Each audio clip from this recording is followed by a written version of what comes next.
Okay, thank you, Aaron. Our thoughts and our prayers and everything we feel about what's going on in the world at the moment goes to some of these people because... Yeah, I know. It's a very sad time, and as we are in the UK, we'll try our best to make sure that safety and everything else is kept to a paramount, and hopefully these sad days we can put in the past in the near future. Right, let's get into the agenda. Scrutiny, part A of crime disorder matters. We don't have anything on the agenda. Hazel says we may have something there after Christmas time, which is great. Right, part B, agenda item number 1, apologies for absence. Thank you, Chair. We've received apologies from Councillor Anne Webb this morning. Thank you. Declarations of interest as and when. Please. Public Protection Act.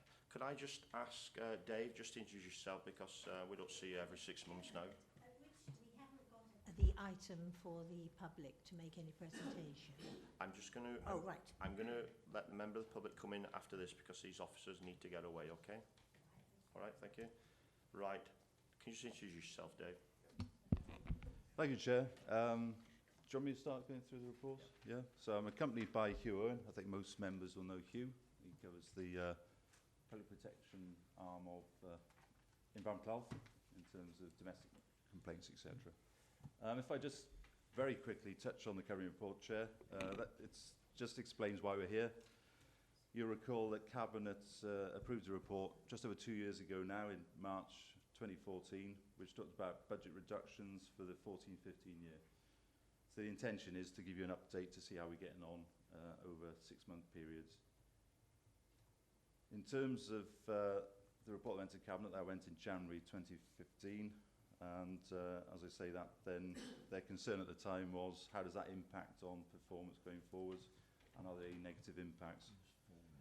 What we try and do every 6 months, because there's lots of different services, is try and focus on one particular arm of public protection. So today's intention is to look particularly at environmental health. The last one that came to yourselves was back in September. Like I say, that's generally the covering report and tells you that we're here for that reason. If I turn to the report itself, I'll cover the commercial arm of environmental health and I'll explain the difference between the two. And then Hugh's here to pick up the public health elements. So in terms of the covering the report proper, this covers our performance for the 15-16 year in total. Obviously a summary, we don't get into the vast detail of what people get up to, but just in terms of quickly zipping through that. In terms of the human resource, which is in section 2, the grand total of staff across public protection is 35, which is just over 30 full-time equivalents. The financial position is under 2.2, and that talks about what the budget was for 15-16 and our outturn figures. So we managed to underspend slightly, variance of 4%. Difficult to make any amendments to that. 90% of our costs are staff related. Then I think the primary reason for being here, Chair, is the performance, and that's generally outlined in figure 1, which is on page 3. I'll quickly zip through the commercial side, which is the first service on the top. Food safety inspection, I think most members will be aware of what we get up to in terms of food safety. That's the stuff you sometimes see on TV, where someone puts a white coat on and starts probing some meat to see if it's temperature compliant. The figures there, you'll see a decrease. What we try to do is we're trying to obviously look at the trend. 13-14 was the year before we had a 7% reduction in staff, so that tells you what we did back in 13-14. Column 2 then talks about immediately after the effect of reducing the staff numbers slightly. It went to 394, and then the final figures, you'll see an uplift to the year just completed. It's not as dramatic as that looks. It depends how the food hazard rating comes out of the system. So actually 489, even though that seems like a drop on 2 years ago. It is 100% of those programmed. So just, each premise is risk rated. So your country pub could be an inspection every 18 months. So it depends where it falls within the financial years. So don't be alarmed at that, but be assured that it is audited by the Food Standards Agency and that we are compliant with their inspection regime. We do count how we get on in terms of revisits, and 95% of them are done within the 28 days stipulated by our governing body. You'll see that nearly 90% are broadly compliant. We see how they're getting on. People, again, members be aware now of the food hazard rating system. You'll see them on the doors of takeaways and restaurants. And we are seeing an uplift between up to the 4s and the 5s. So that, again, I think that's a positive thing, as in the trade taking responsibility themselves, as opposed to relying on people with white coats coming along to tell them what needs to be done. The food safety requests, we do over 1,000 in terms of, this is Jill Dickens, I mean, with Jill Dickens' team. There's over 1,000, but the over 1,000 would pick up health and safety, temporary event notices, etc. The 569 referred to in the table is just the food-related ones. People complain about, we went for a meal, we weren't happy with it. Food complaints about products, foreign bodies in products, etc. would be within that. This is a summary, it's not intended to give you the full picture. The other one is communicable disease cases, and that's your salmonellas, your campylobacters, cryptosporidiums. So it's a slight decline in that. Again, it's not something we have much control over. Often foreign travel, often a recent one at Usk College was cryptosporidium, which is lambs, diarrhea, fecal contamination, hand to mouth, routes of transmission, and then you've got issues, so the team deal with that. You don't need to skip because you'll have it in your laptops, but I'm going to quickly skip to 4.1, which is a summary of that analysis just on the commercial side. I've talked about the food hygiene scheme, so I won't do that again. There's reference there to 1,169 service requests, so that's new complaints coming through the doors every 12 months. That's on top of what Hugh will talk to about, so we're probably fielding over 2,500 new service requests. That's anything that comes through in terms of nuisance, in terms of food complaints, etc. And that gives you a quick summary on that. We are trying to obviously income generate, and there's reference there to what we call access visits, and that's a sort of deluxe service, if I can describe it that way, where it's post-inspection advice.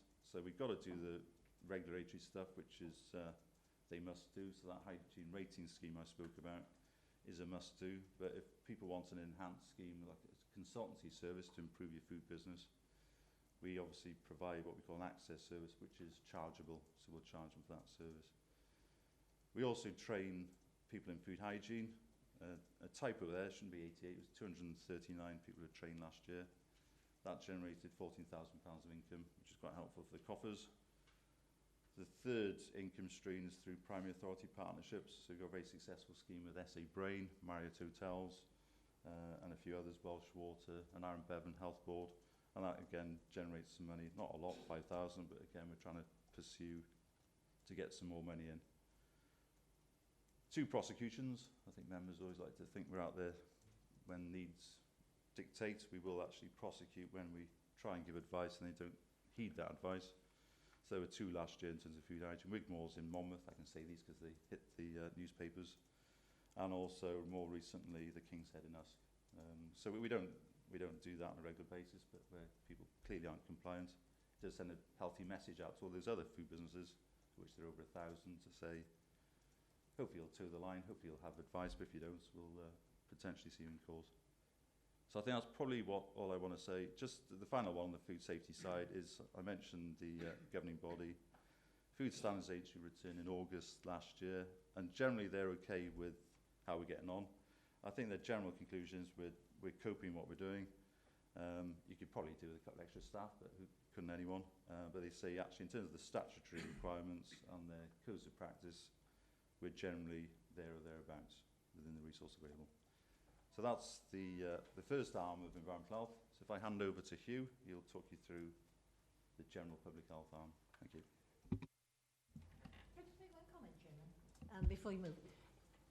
When you're out and about, it's interesting to see how many establishments are keen to show they've got the 5, the 4, whatever. So it's worthwhile.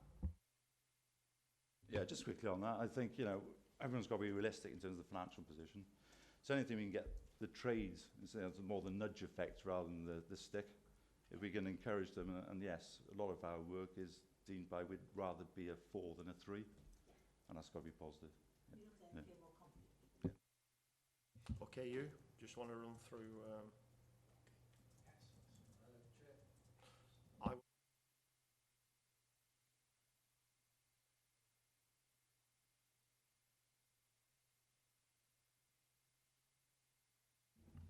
Thank you, Chair.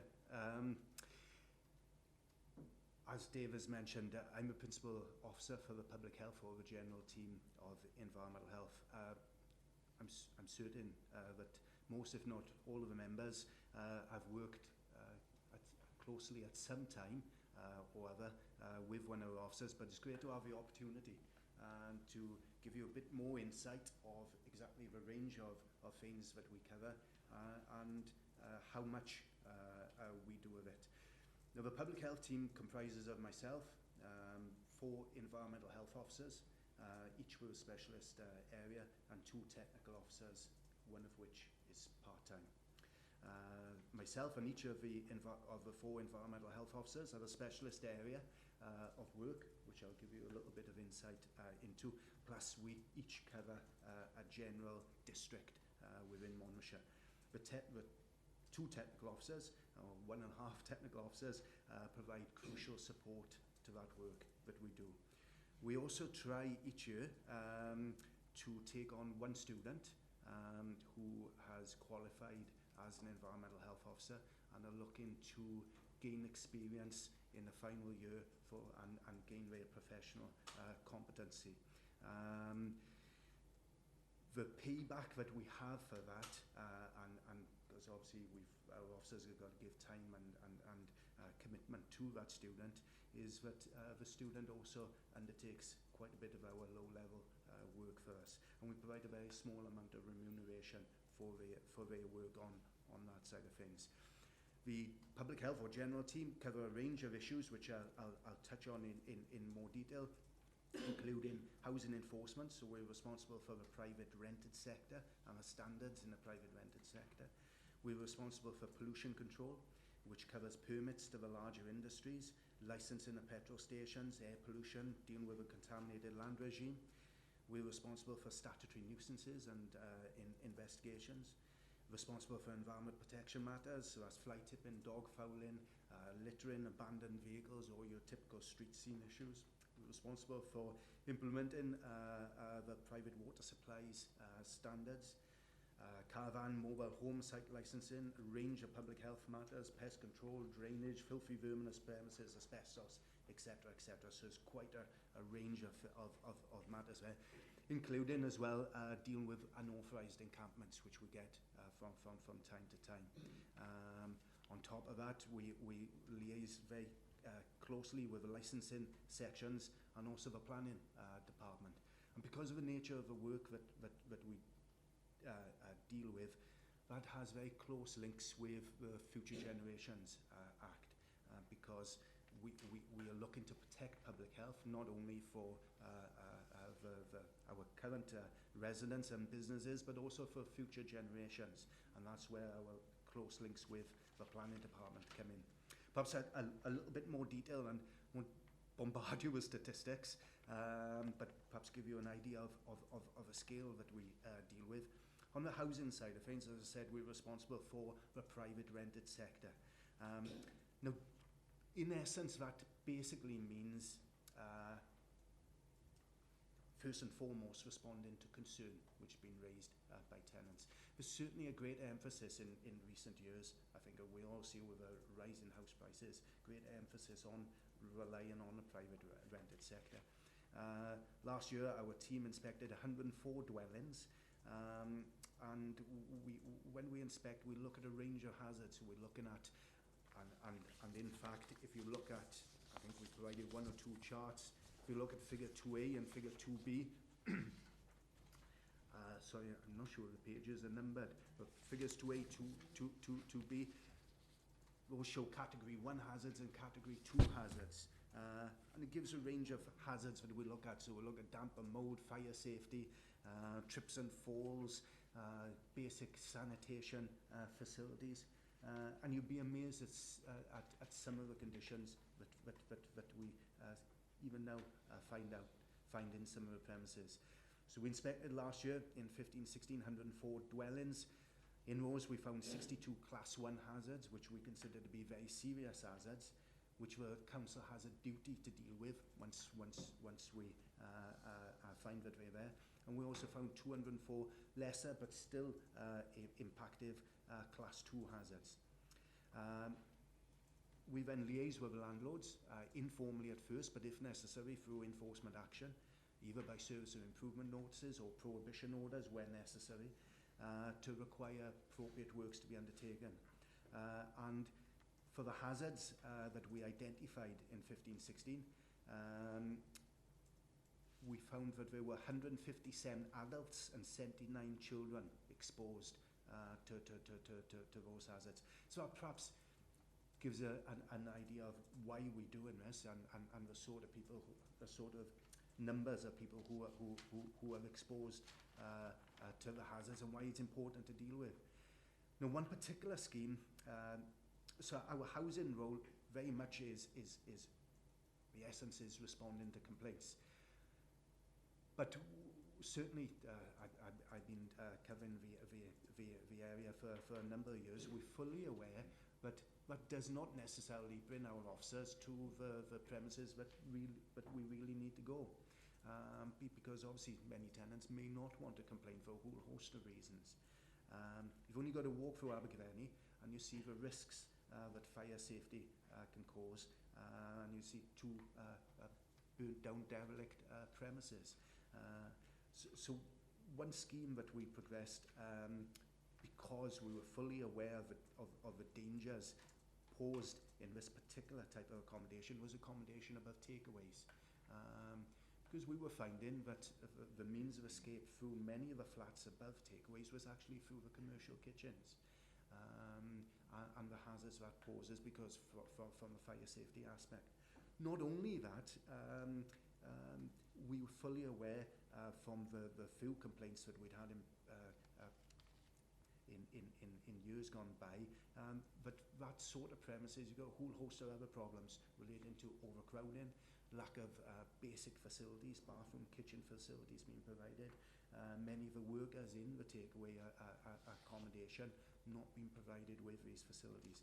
So we tried for the last 18 months to protect some of our time, which is very difficult to do, and perhaps I'll shine a bit of a light on why it is later on through my presentation. We tried to protect some time to proactively inspect the accommodation above takeaways. Give you some basic facts and figures. A total of 88 takeaway accommodations throughout the county, which we looked at. We found accommodation above 44 of those, residential accommodation above 44 of those. So we undertook inspections of all those 44 in the last 18 months or so. We found 72 Class 1 hazards and 38 Class 2 hazards. Some of those Class 1 hazards are very, very serious because you're dealing with basic fire safety issues where the means of escape is through a commercial kitchen, lack of no bathroom, for example, or no kitchen facilities, or typically what would happen, the tenants would perhaps go down into the commercial kitchens and cook their breakfast or cook their lunch. Totally unsatisfactory.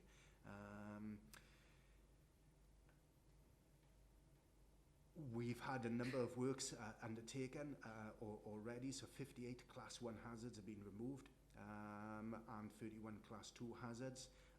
And out of the works that have been done, 60 adults and 17 children have been protected. So that perhaps gives a bit of an idea of the importance of doing it.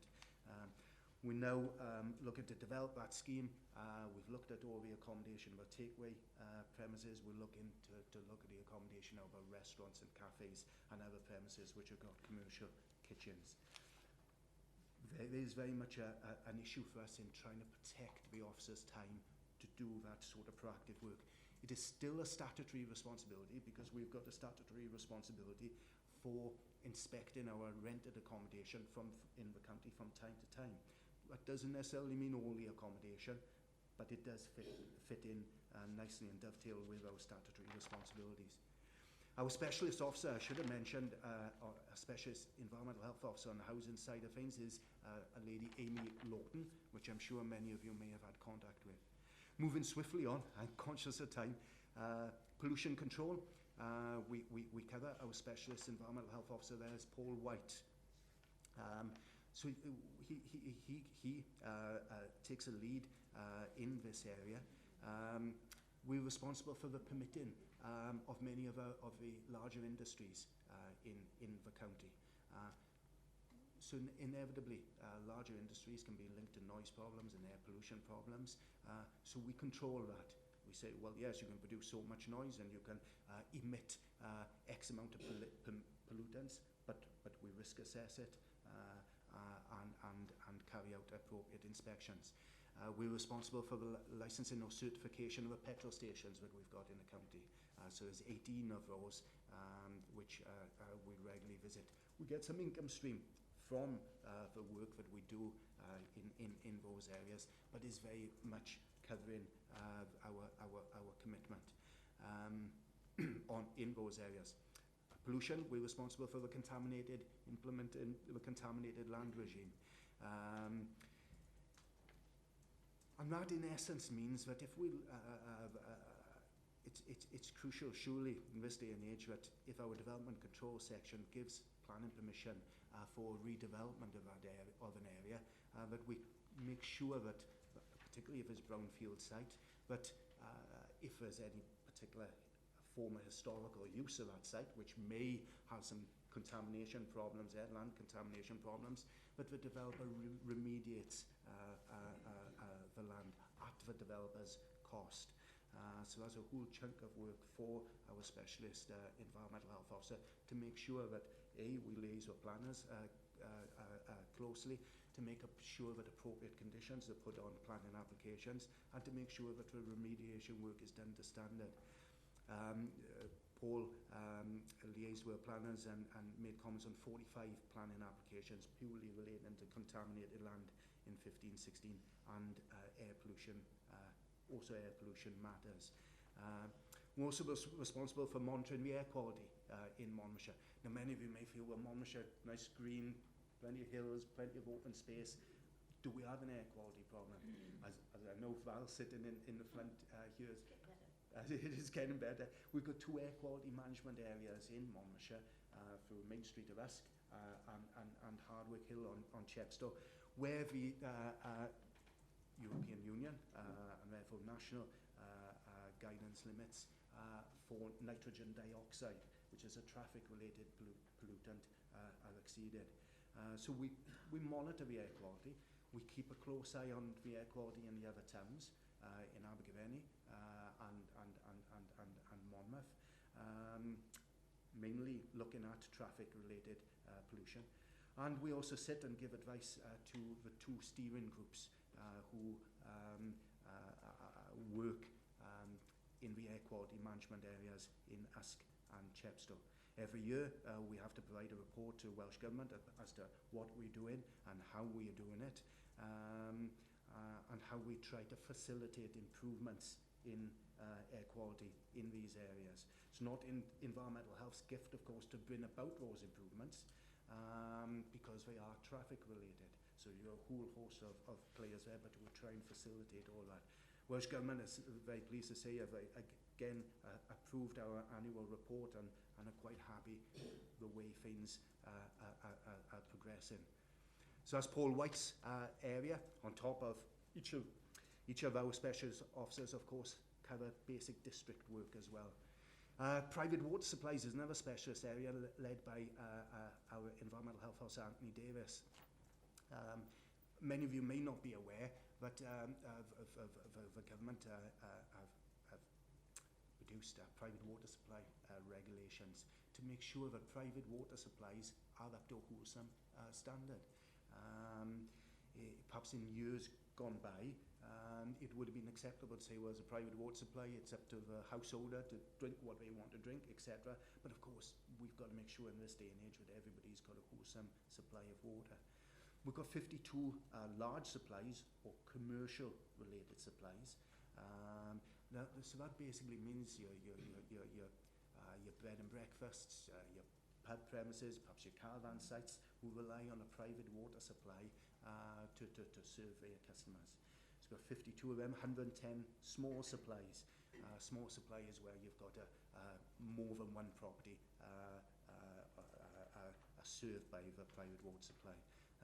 find a whole host of problems with our private water supplies, and as you can imagine, meet quite a bit of resistance turning around to people who have been served by these private water supplies for a number of years to say it's got to be improved at their cost when necessary. We find E. coli, we find various fecal contaminants in the private water supplies. So that's quite a bit of hard work that we need to do. Give you an idea of some successes that we had last year. A number of high-risk private water supplies. I think it was around about 21 actually, high-risk private water supplies were remediation work done to a much better standard, which includes an 85-pitch caravan site, a hospital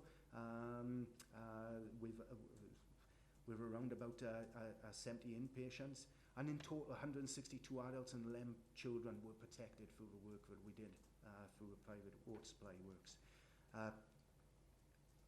Won't take too much longer, Chair, but just cover some other areas. Caravan site licensing we're responsible for, which is led by our environmental health officer based in the Chepstow area, Mike Richardson.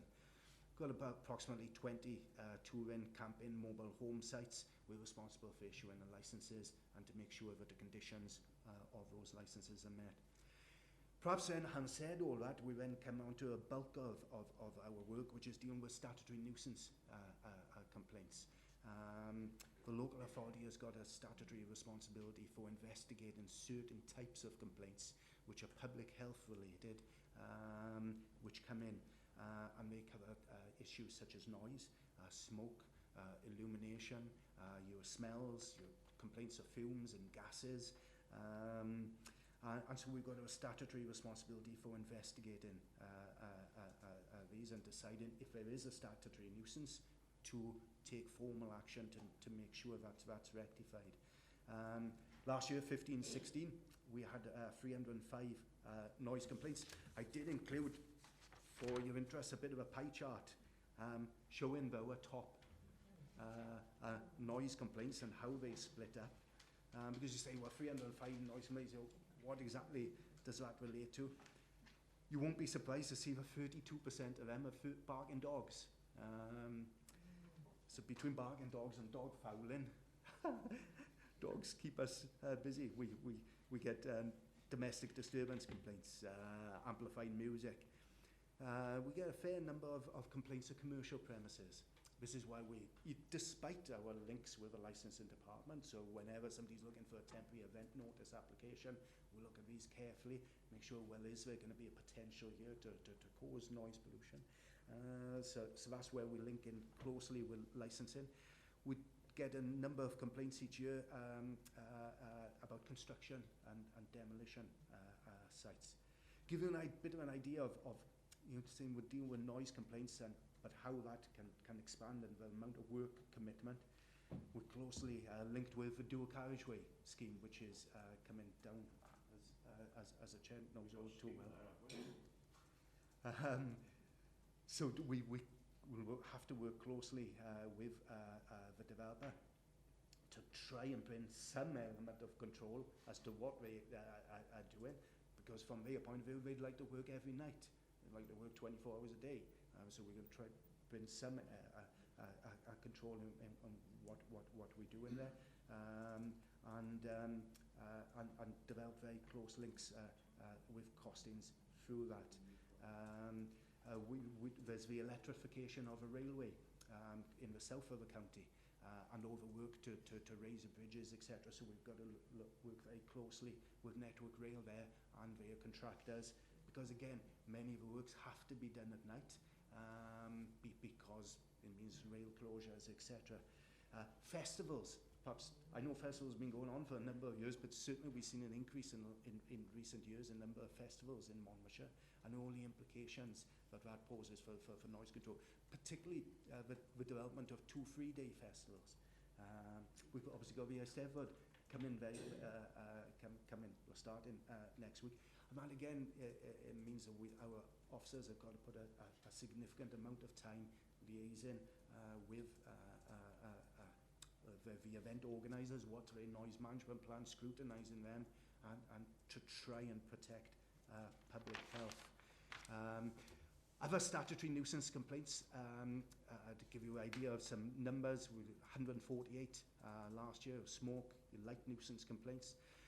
Illumination complaints, of course our officers have got to visit at night to assess those. So if somebody says, well, it's my neighbour's security light which is keeping us awake, flashing on at night, particularly during the summer period, we've got then visit late at night. During the winter time it's much easier, it's dark by 6 o'clock. And we can visit much earlier. Environment, moving swiftly on, environment protection.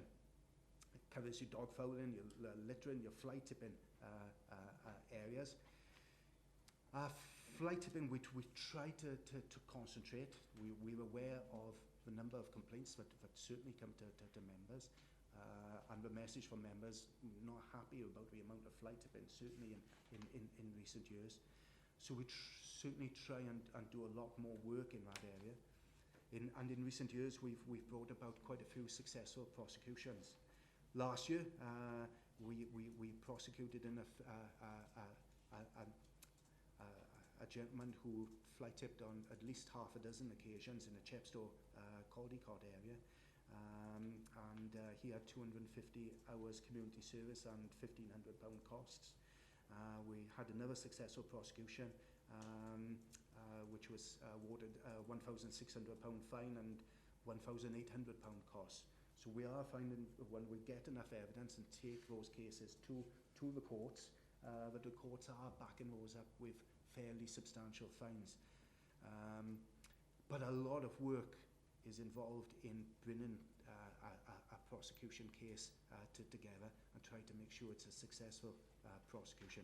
Work very closely with the police on those cases. So if we call somebody in for an interview, we now call them into a police station to be interviewed under caution, tape recorded interview, which brings some gravity to the nature of the offence and to what we're doing.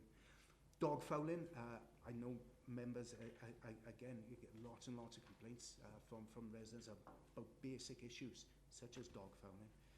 One scheme that we've tried to develop and work closely with the waste and cleansing section is called Give Dog Fouling the Red Card. And that's in essence trying to raise awareness and work very closely with town and community councils who want to be on board with it. Very pleased to say that so that's developed in the last 18 months, we've got 14 town and community councils working closely, including Abergavenny, Monmouth, Usk and Chepstow have recently come on board, and it's all really trying to raise awareness about the issues with dog fouling, particularly on sport fields, play areas, and that sort of area, and that sort of areas of our neighbourhood. On top of all those issues, we deal with a range of other basic public health issues. So a public health general team really deal with the basic public health matters that have been there for a century or so. We deal with the pest control problems. As you all know, the pest control service of providing a free baiting, etc., to the residents in our area was removed 18 months or so ago. But we get complaints, well, so-and-so's got problems with rats in the garden or on their property or business property, they're not dealing with it, and then we go in and, if necessary, take enforcement action. We deal with the handful of unauthorised encampments that we get every year. Drainage complaints, so we get problems with septic tanks on somebody else, on a third party's land, and the soakaways become faulty, and the pooling of sewage, etc. High hedges, filthy verminous premises, exhumations, home burials. I was closely linked with and worked closely with the A465 dual carriageway scheme in 15-16, because the scheme was going through a former burial site in Gilwyn, and there had to be a number of bodies exhumed from that site. So that was a 2 or 3 week period of work, which we had to work closely with Costings, the developer, to make sure that it was done properly, sensitively, and without any public health risk. For all those areas, we liaise very closely, obviously, with the members, the police, the fire authority, Welsh Water, Building Control, Public Health Wales, Planning Department, Natural Resource Wales, or the Environment Agency. And thank you for your time. Just finally, to give you an idea of numbers, generally the number of service requests range that we deal with between 1,600 and 1,800, 1,800 per year. We do try to generate some income, but it's within the work that we do. But because they're statutory functions, it is very much just trying to cover our costs. That's wonderful, you. And from the committee, to both of you, could you pass on our great thoughts to your staff on all the hard work they put in to protect Monmouthshire and make sure we all live in a safer place? I think it's very important. It sounds like you're really, really busy there, every one of you. So I think that's the reason why you're here, more or less, to make sure that we are covering things. And I'm sure members have got lots of questions. So I'm going to start with Sue, and then David, and then Sarah, and then Tony. Thank you, Chairman. Thank you, Mr. White. I would love to sit down a whole day with you, and then perhaps I wouldn't get it all. My original question was, I was going to ask you how many staff you've got. I was trying to write down, as you said, and I think I've come up now with 7 plus 1 student. Is that right? 6.5. 6.5. I forgot the half. 6.5. That's right. Plus a student. No, unfortunately, we weren't successful in getting a student last year because it is quite a fight to get the students. But we have been successful in getting 1 student this year. So 6.5 plus a student. That Yes. leads on to my next question.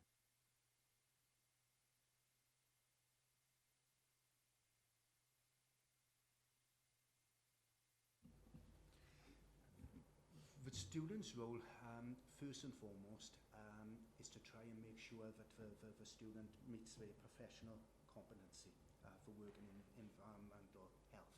So that involves quite a bit of commitment from our team to make sure that we can tick all the necessary boxes. And certainly in the first 2 or 3 months of a student being with us, we don't send them out on their own at all. They're always accompanied with an environmental health officer. We will then, throughout the year, start allocating the tasks to students, depending on what we feel they're able to deal with. It's certainly not the higher end of the public health risks and areas that we deal with. But you see, while so many of the areas that we deal with are quite complicated, and certainly often challenged from solicitors and barristers and businesses and industries. Many of the issues that we also deal with are on the low end of scale, such as visiting flight tipping instance, opening refuse bags to see if there's any evidence of who's done the tipping, such as dealing with dog fouling complaints, such as taking water samples or air quality samples. So there's certainly plenty of scope there to keep a student very, very, very occupied. Thank you. You mentioned large industry and planning, and that your officers get involved in that. At what stage do they get involved? At the planning stage, or do they keep an eye on it whilst it's developing? Yes, excellent question. We've developed very close links now with the planning department. So the planning officers know the sort of cases that we want to be involved in at the very initial stages. So when a planning application is received, in effect. So we'll look at a planning application that's sent to us by a planning officer, and we'll look, if necessary, make contacts with the applicant at that stage, see what's intended, and make the appropriate conditions, make sure that the necessary planning conditions from our point of view, which are very closely linked to future generations, to make sure that is there going to be a conflict from a noise point of view? Are we looking to an industry to go right next to houses, or indeed for houses to go next door to industry? To look at air quality, to look at, is the development going to be on a contaminated land site, and if so, what remediation works have got to be done. I find that very interesting, thank Could I you. just step Just in? one more Yes, and sure, I carry on, finished. Sue, yeah. Just one more. The county holds a lot of shows, agricultural shows this time of year, where there is food, catering. How many of your officers are involved with that, and do you attend every one? It depends on past history, really. So we risk assess them, so that Monmouth Agriculture should come as a C in terms of generalities. We may not go every year. But if it's new, we also have an event safety advisory group. So as a Steddfod would be a lot of time and resource. Hugh's mentioned the noise, but obviously we'll look at it from a food and health and safety perspective as well. Plus the caravan sites, I believe people forget about this. Steddfod's got over 2,000 people at Llanover. So we'll check the water, which we've done already. We'll check the spacing of the caravans, fire safety, 5 points, etc. Plus public health messages about perhaps not good to have barbecues in tents. There's all sorts of stuff that perhaps you wouldn't think of immediately in terms of festivals and shows. But in terms of the shows, to answer your question, depends whether we've been there before. So we've got a meeting with Abergavenny any food festivals that happens next week. That's in terms of being proactive, and obviously we will go to that in terms of all the different traders that are there for food safety. Yeah. I was just thinking of my many years involvement with Monmouth Show, and you get people coming along selling all sorts of food stuff for people to eat on the hoof. And I just sometimes wonder who's monitoring that, or is it left up to the show secretary? We can't, again, the resources aren't great on the commercial side, which is Jill's side of the business, but obviously eyes and ears we always welcome. We had for example, property service out and about in a kitchen recently, referred through to us. I think the network's very good. We can't possibly get 6 staff to cover all those, same as Hugh's side of the business. We can't get around 1,100 food premises, plus all the temporary events. So certainly we encourage anyone, if anyone contacts us with concerns, obviously we'll follow those up. Well, that's encouraging, because, you know, we've got lots of food outlets that come into our markets weekly and things like that. So now we know more about the job that you do and the things you need to know. The councillors have got that information. If they are concerned, they can contact you. Thank you very much. Thank you. Just to give a bit of an idea of the Steddfod, I'll be out on the first night the Maesby is intended, which is the site which is looking for 1:30, 2 o'clock in the morning finish, to meet the Steddfod's acoustic consultant on site and try and make sure that the noise levels or the music sound levels are reasonable. Now that really is a case of judgment, and some people will feel, well, it's too loud, and some people will feel it's not loud enough, etc. But so there's a commitment. We don't try to send officers out late at night on a regular basis, but there's probably half a dozen, 10 times a year when officers got to be out late at night monitoring noise levels from the various festivals. And of course, Chairman, if they're out at night, they can't be working the daytime as well, so that the staff ratio is cut straight away. I really feel if any department needs more staff, it's this department. Thank you. Yeah, could I just say on that matter, we're saying some of this responsibilities, wide range, is statutory. You just mentioned one there on planning, which you know you spend a bit of time in my area because of certain aspects of one of the builders there and problems. Do we actually generate something with a licence when we issue things, i.e. the Steddfod's a prime example there, you've got to do a lot of work there. Is there a fee that we actually, because that can't be statutory, because we have an event or other events, is there no way of generating some capital to offset the time in what we have to put in for these events? So if you have a large event and you've got to go out there and send 4 staff out for a base of probably 40 hours in a month, can we not generate anything from this? Thank you, Chair. Of course, planning applications and licensing applications come with a fee that are paid. But of course they pay to the planning department and they pay to the licensing department. So that doesn't necessarily come to my team, but it does come to the council.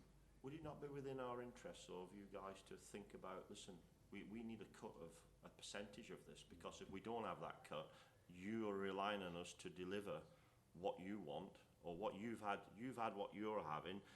we need a cut to make sure it's delivered, because what you're saying has to be delivered on them terms. Sure, that's only fair, isn't it? It's certainly come up nationally, Chair, that and I'm sure Mark Hand's aware of it as well. In terms of contaminated land would be a good example, isn't it? Where he will spend Paul White will spend a lot of time on going through what can be 3-4 inches of documents to see whether it's compliant, and obviously comment back. So as Hugh says, there's no resource back to us, but it has been flagged up nationally that there is, and I think it's an increasing burden on environmental health to deal with stuff that, as Hugh says, comes through the planning and the licensing regime. Because anything we do as a policy in this council has a detrimental effect on other departments, i.e. fly tipping, let's say, or pest control. Surely there's got to be something which you could say, look, you know, we need at least a 7%, or we've got to top up our budget. Because I think the feeling I'm having early on within these conversations is I don't know how the heck we are delivering, but I'm sure that will come out more and more. Questions get asked. I've got David. Thank you, Chairman. I've got a couple. I've got about 5 here, but I won't go through all of them. I'll be as quick as I can. The one that really concerns me enormously is the air pollution at Hardwick Hill. Last night I attended a meeting where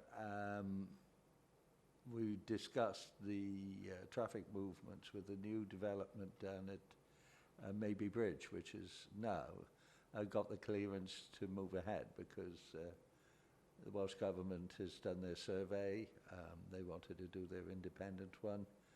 They've, needless to say, they've come up with a completely unworkable one as far as the traffic circulation is concerned. But the fact of the matter is, it's a trunk road.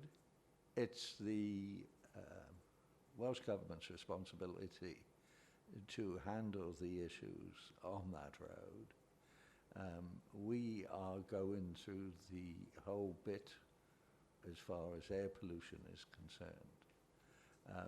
It's acknowledged that the quality of the air there is Eastern Europe standards, and I apologise to anybody in Eastern Europe looking on, but I'm sure they get the message over it.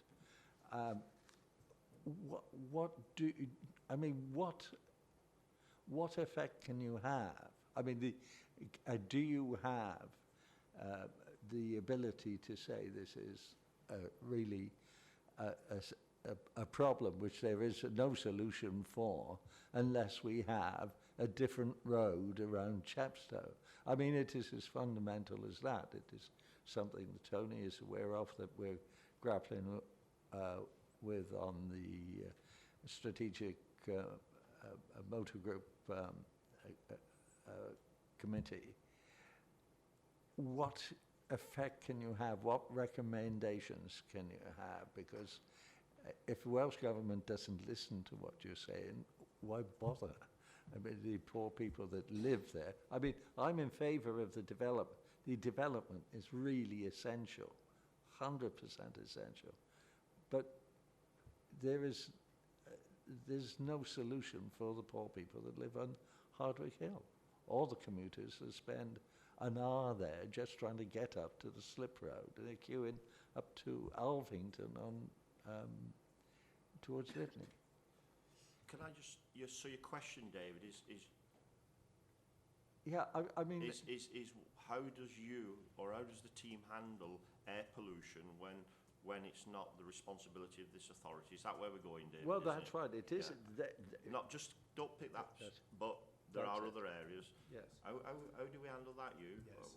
When we feel there is a problem, but the Welsh Government or other bodies won't want to... Very, obviously it's a very valid point. So what environmental health responsibility, first and foremost, is to monitor the air quality in the county. That's a responsibility of a local authority. So that's what we do. When we find that the air quality is above the objective levels, which it is in Usk, or fortunately last year in Usk, the levels actually came down below the objective levels. But we certainly got an air quality management zone in Chepstow and in Usk. When the objective levels are exceeded, we, as a local authority, have a responsibility to try and resolve those issues, or as best we can. Accepting that there are external influencing factors, such as, for example, a lot of the air pollution in the past has come over from Europe, but plus also the situations where we may have a trunk road going through a major town. Monmouth, for example, also has a trunk road going on the outskirts of Monmouth itself. So what we call as council, is an air quality steering group, which on which various persons are invited, well, not as members of public, members, and I know Val's contribution in ASK has been really well appreciated. The police, very fortunate in Chepstow to some extent, but we've actually managed to get Welsh Government to attend our steering group meetings. Now, I think I say is extremely rare, and they don't tend to attend these meetings, but we've had good representation in the last couple of years where Welsh Government have accepted, but obviously, trunk road going through Chepstow, but they should be at these meetings. Without going into then the details of what's discussed, it's basically a matter of looking at all options and inevitably you get to a situation as to what's deliverable and what isn't deliverable. The deliverables are not with environmental health's gift because we can't do anything physically to roads ourselves. We can just give professional expertise to these meetings to try and facilitate them. I chair both the meetings, so for example, both in the Chepstow and air quality and ASK air quality meetings, we minute our meetings, and we've got a number of action points that we try and develop, and hopefully bring about some improvements, if not necessarily bring it below the objective level, hopefully to stop further deterioration. Dave? Thank you, Chairman. Stop further deterioration. Well, there isn't a cat's chance, is there, to put it crudely? I mean, there's going to be more traffic. It's inevitable with the houses that are being built in Lydney as well. I mean, the point is, as it stands at the moment, without two governments talking to one another, the whole problem is insoluble. I mean, I would, in your shoes, I would, I was going to say tear my hair up, but you've done it already. You know, I would find it totally impossible. Could I just say something about the dog pollution card, the red card? I suppose it is a good idea that we have this. But I am mindful of the fact that over 3 years ago now, in Chepstow, we brought about a dog bin card, a signalisation to go on the dog bins, etc. And what it did on those dog bins, it said what the fine was, it said what it did to children, and the whole thing, it's explained explicitly, very strongly on the bins.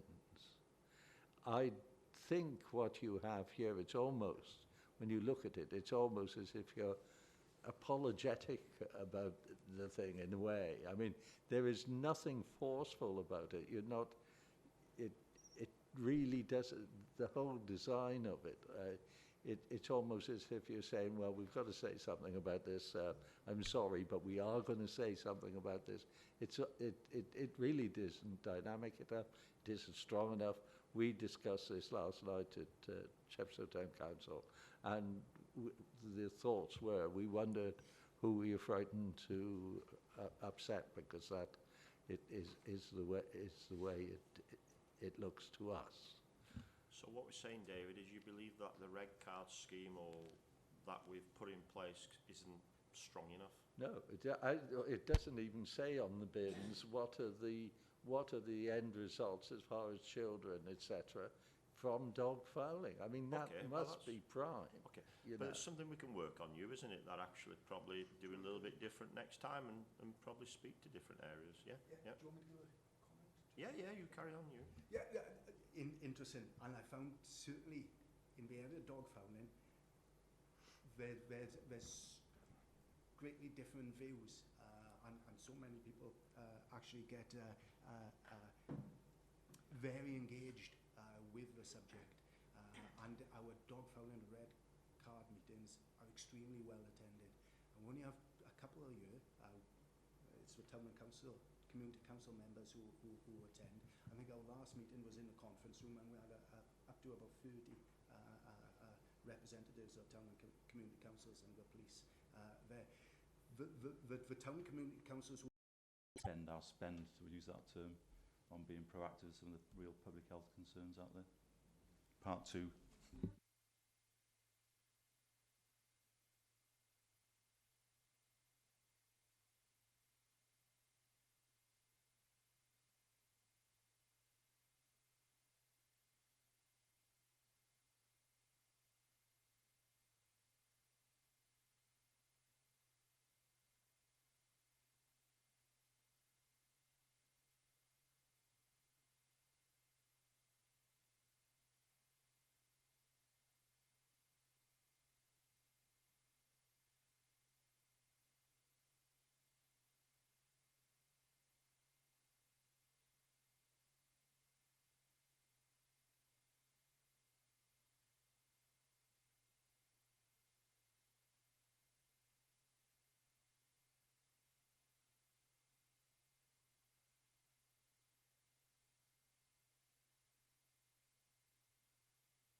Okay, would you like to speak to you on that then? And Yeah, they'll do that perhaps- because there's a lot of work, and we've already presented a petition to the Petitions Committee at the Assembly, so if we can join forces on that one, that would be great, 'cause it's a real priority. So, Okay. yeah. Okay, Sarah, thanks. Tony? Yeah, thank you. Two questions. One regarding security lights. I've had experiences where security lights are inappropriate. They've been adjusted, then readjusted. What level of functionality have you got in preventing this going backwards and forwards? What can you bring upon them to comply? That's the one question. The other question is to do with private hire vehicles and VOSA.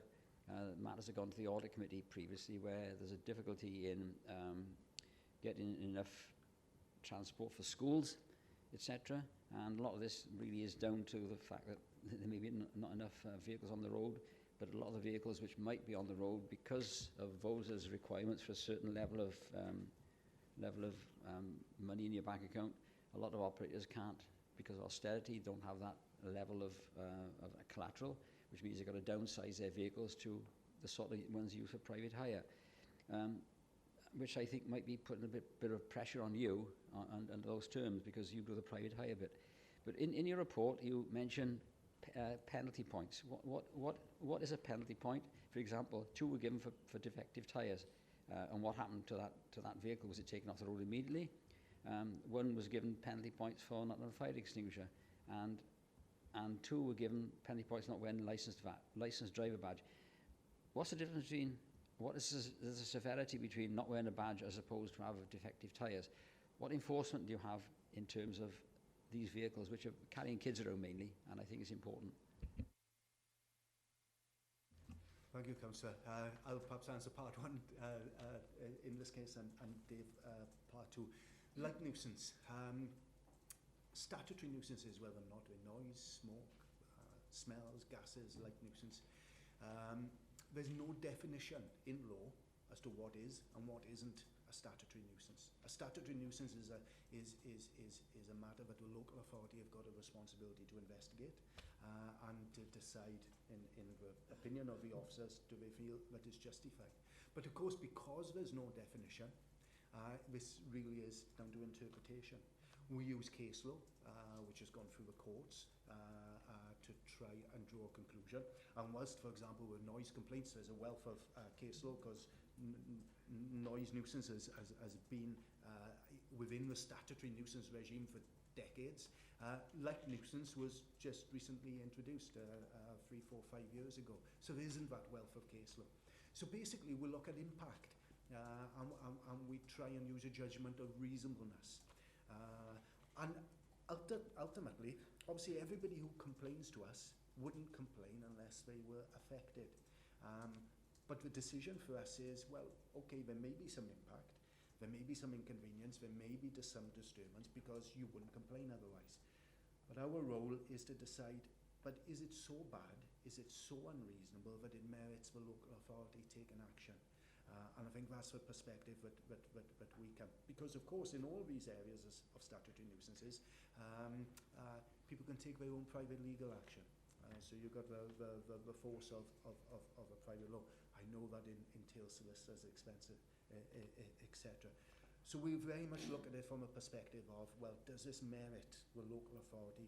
Push comes to shove, saying you've got to do something or we'll take you to court. And that really is then a judgment based on reasonableness. Example, like nuisances, I'll bring it back to that, we'd be looking at, well, what's the impact on the complainant? Is it a case that their bedroom is illuminated on a regular basis throughout the night and so it's going to disturb their sleep? Believe it or not, I've actually, on a regular basis, have to go into somebody's bedroom, ask to switch the lights off, and it's quite a funny experience standing there with a complainant in pitch darkness in the bedroom with somebody else activating the light on, walking up and down the street or whatever, so that we can see the impact. And it really is a case of judging that and deciding. Now, the vast majority of these cases we resolve informally. I mean, vast majority of people obviously are reasonable, and if we turn around and say, well, look, we do feel there's a bit of an issue here, can you redirect the light, etc., that hopefully may not resolve it totally to the total satisfaction of a complainant, but at least brings about some improvement. There are then the few cases where we feel, well, this really is a serious case, it's really unreasonable, and if you don't do something about it, then we will take formal actions. Okay, Tony? Well, so in reality, not much can be done really. That's the way it comes over to me. It's very difficult. Well, I don't think he said that. I think very difficult to police, that's what I mean. All right. I think you said there they will try their best to have some compromises and a mediation trying to resolve the matter, but at the end of the day, it's a private matter. And okay, Dave, try and keep it brief in terms of the private hire vehicles. We obviously license and regulate vehicles up to 8 seats, so obviously general taxi drivers. There's overlap obviously with the passenger transport unit, so we regularly contact Hugh because obviously that driver could be licensed with us, but obviously they're driving minibuses as well, so there's that overlap. I couldn't comment on whether there's enough vehicles out there. That's perhaps something to pick up with Hugh Jones as a concern. In terms of our taxi drivers, we've recently updated the policy, so we've got plenty of them. We've got 250 plus drivers. The penalty points scheme is basically, my understanding is up to 5 points, and then we determine are they fit and proper, and we could potentially bring them to licensing committee. Again, it's back to that early comment really, it's not for us to decide. Licensing committee of the governance, if you like, over that. We do regular spot checks. The one you referred to is a joint operation with the police, and they were minor infringements. Obviously, if ball tyres, the police were on site, they could have done them for ball tyres, but it's generally the fire extinguishers, lower level infringements, to say if this continues, then potentially we hold, maybe not the right word, they'll obviously be presented to the licensing subcommittee for determination whether they remain fit and proper drivers. Okay. But those defective tyres, was that vehicle taken off the road? I would imagine, since the police were there, it would have been, I'd imagine defective tyres could be a spare tyre. It's not something, I think if it's unroadworthy, the police would have acted on the spot. Yeah, it's a VOR GV9 or something they call it when the vehicle's impounded and taken off the road, something like that. Councillor Blakeborough. Thanks.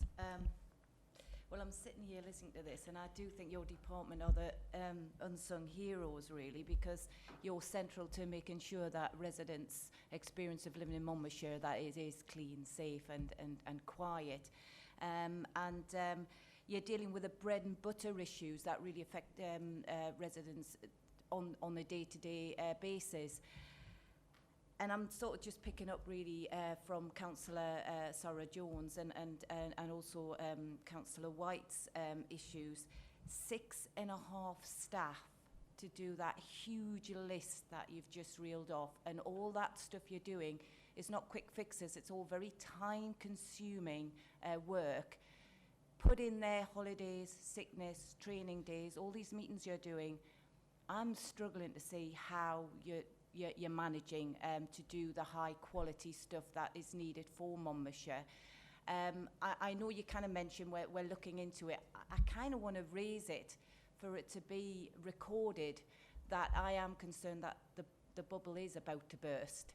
And just a couple of sort of questions to get clear in my head, because I'm sort of thinking, with it being so stretched, what areas are not working as well as they could? And I know you were talking about being reactive versus proactive. What is not being done? I cannot believe you are covering everything there with that level of staff. I think you just haven't got the capacity. And what are your concerns within the department that you feel aren't being done? And I guess using the scale, the 1 to 10 scale, which I quite like to use to get in my head sort of where we're at. If 1 is overworked and underperforming, and 10 is you're at full capacity and you've got excellent performance, between 1 and 10 on what you have now, and I know you've got a student, but you've got really 6.5 staff. Where are you on that scale? Who would like to answer that one, please? Not sure about the rating, but maybe Hugh, more frontline than me. Not trying to dodge that one. I got a number in my mind. But in terms of the general points, I think Councillor Jones referred to this, what I tried to do in the summary section, was this whole issue about, and we've got auditors that tell us this anyway, and it's there really. The council find it difficult to take on new statutory responsibilities that protect the public and the environment. So I think we are at a point that we're pretty much at capacity. And then in the next steps, I do say that I think helpful for us in terms of profile and that whole issue about vulnerable people, I think a lot of it about health and well-being, is I now report to Claire Marchant, and we've had a couple of one-to-ones now, so I've got TMT tomorrow, for example. It is about getting this on the agendas of vulnerable people, etc., to say actually we deal with vulnerable teenagers in streets in terms of getting people away from taxis, all the stuff that Hugh talked about. We're trying to put a number to that in terms of vulnerable children in dodgy housing, for example. So I think there's an opportunity there taking it forward, talking about the safeguarding, there was all issues about health and well-being. And then I also put in there was the Chief Medical Officer's report last October, which talked very much about the impact of environmental health on public health. There's a list there, which is my finally section I put in, which talks about actually we do impact on cancer, obesity, infectious disease, asthma, falls, excessive winter deaths. And if you reduce that resource, then clearly has an impact downstream, as we say, in terms of our NHS colleagues. Not just the acute case of people vomiting on, in terms of the alcohol issues that we deal with the trade, which you mentioned earlier, but also that whole thing about housing and health and all the other issues, air quality, all impact on it. So I think there's an understanding there, and I think certainly the future generation stuff we mentioned, there is an expectation these things will be in the well-being assessment. But if we can certainly take charge of that ourselves in terms of our leadership, in terms of making sure that is given the profile it deserves. Can I just ask Hugh, Dave, Hugh though, probably just while we're on that line, because it is important, on page 4, 2.2, because everything I've heard today is one reason why you're back here is because concerns we had about the cuts you had of 140k, but actually you're showing a saving of just under £60,000 there. Now, what we're hearing today is we're just virtually on keeping things going here, and it ain't going to get any easier. We've got things coming into play, but you've said that you've made a saving of 58k. In my view, I would have liked to see an overspend there, because you can't manage, and it's pleasing to see a saving, but actually what costs and what pressure you put under to make that saving. That's my view, because this is so precious. And I think we've got Peter Davis with us today now, and you are head of this, sorry to say. I know you're a new appointment. Is there any comment you'd like to make about this, about the pressure that you've hearing that is on this department? We've got Future Generations Act coming in. We've got masses and masses of things that, excuse me, are going to have to be done. We've got an LDP we have to deliver. That means more problems coming in. And I even spoke about this very little, really. But I got that much marked here. Pest control, fly tipping, we got the dog thing. It's non-stop and it ain't going to improve either. This ain't going to go away. I think, first of all, you've made savings. You must have been under pressure on what costs. Start before perhaps Peter has a more corporate reply. But in terms of the 58, what that was is a couple of small things. We didn't have a student EHO that Hugh referred to earlier. That's probably about 12k of it. Grants come in sometimes that aren't spent in time, so we'll try and roll those and make a provision for them next year. And the other issue is obviously come January time, we're told not to spend money on supplies and services, so there's a saving there. And the other one is, if you go up slightly on the section, we reduce the support officers' costs.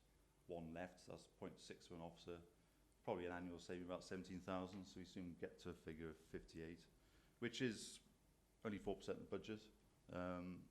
So because it's staff related, unless someone leaves, there's not much flexibility there in terms of having more of a saving or being on the button. Yeah, but your finances for this financial year now, they're going to say, well, we've had that now, we only have to give them 280k this year, or we'll give them a budget of 250k, make a few more savings, Dave. Well, it's quite clear that actually you can't wring out any more water out the rag, can you, like, or wring the sponge out anymore, because you're at maximum capacity, and actually the saving of having a secondment for a student or another employee or whatever. This is not because of probably reorganisation, is it? That we actually thought we cut this as fine as we could. Then when reorganisation comes in, that actually we are with let's say a other authority or a other's authority, that we got a bigger team to work with, and we'll see where we go, because that ain't going to happen now. And I do feel concerned at where this is going to go. Deb, you wanted to come back in? Again, it's just really just to come back to, you know, the 1 to 10, because I think we need to know as members where you're at between the 1 to 10.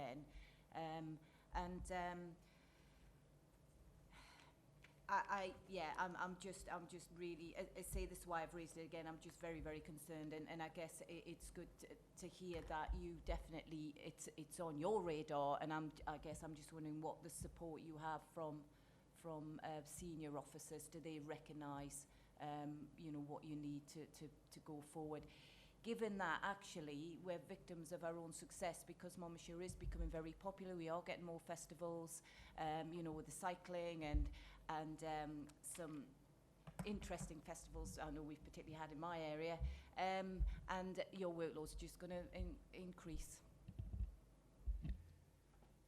Thank you, Councillor. For performance on a scale, well, I'd say 9 or 10, but Dave would probably have us more 4 or 5. We certainly, in my team, and I know also in the commercial team, are very much at saturation point. And we have to be creative in juggling our workloads and where we allocate our time.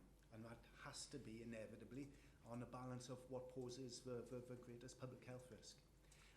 So, for example, and this is where we can be a bit of contrary to perhaps where we get the phone calls in of the dog fouling and littering, the things which certainly members get, and people are very concerned about that sort of issue. But looking at it on public health risk compared to people perhaps living in inadequate accommodation, suffering from cold, damp, mold growth, fire safety issues, and me looking to protect some of our officers' time to go out and inspect the accommodation above takeaways. That's why I feel very, very strongly to say, well, there may be occasions where we turn around and say, well, we're not going to respond to this now for a week or two because we've got higher risks to deal with. And we've certainly had to develop and meet the work pressure commitments and be creative. So, for example, we've got one of our admin officers, and we're giving him the opportunity to go out and do some of our air monitoring work. work that we feel that we're able to do, which is perhaps collecting the diffusion tubes and taking them to the laboratory. We've also got admin offset going out and doing some water sampling. This is why we place a very great deal of importance on our student. Students another pair of legs on the ground. During the summer periods, our complaints obviously escalate perhaps twofold or threefold, which also coincides with our officers wanting to go on holidays. So our team, certainly, so out of our 6.5 staff, including myself, we may be at any one time down to 3 or 4 officers, but the complaints during the summertime period will escalate and upset. That's the importance on the students. Importance that I rely on, perhaps trying to protect the money in that budget, which is, I think, we actually don't pay the student, the successful student. We take on for a 6-month period, possibly a 12-month period during the time they're with us as a support assistant. And we pay them, I think it's around about £9,000 or £10,000 for that year's work of 3 days a week. So for 2 days a week, they're working as a student. The other 3 days a week are providing direct support to us, albeit we're still gaining student experience. So and the difficulty is obviously trying to protect that money in the budget, because when you see it on the face of it, well, a student, £10,000, well, what's the importance? But that is actually a very important part and cog of our team. Risks, of course, are officers going on sick leave, and new legislation which is coming through, which is placing extra burdens. But we try and be creative. So, for example, our housing specialist is chair of the All Wales Technical Panel on housing. So you got your Cardiffs, your Swanseas, your Newport. She's actually risen and is actually chairing that technical panel. Fair amount of work input what's got to go into that, but that then pays dividends through the network that she develops and helping get our policies and procedures and saves time there. So it really is a case of trying to be creative.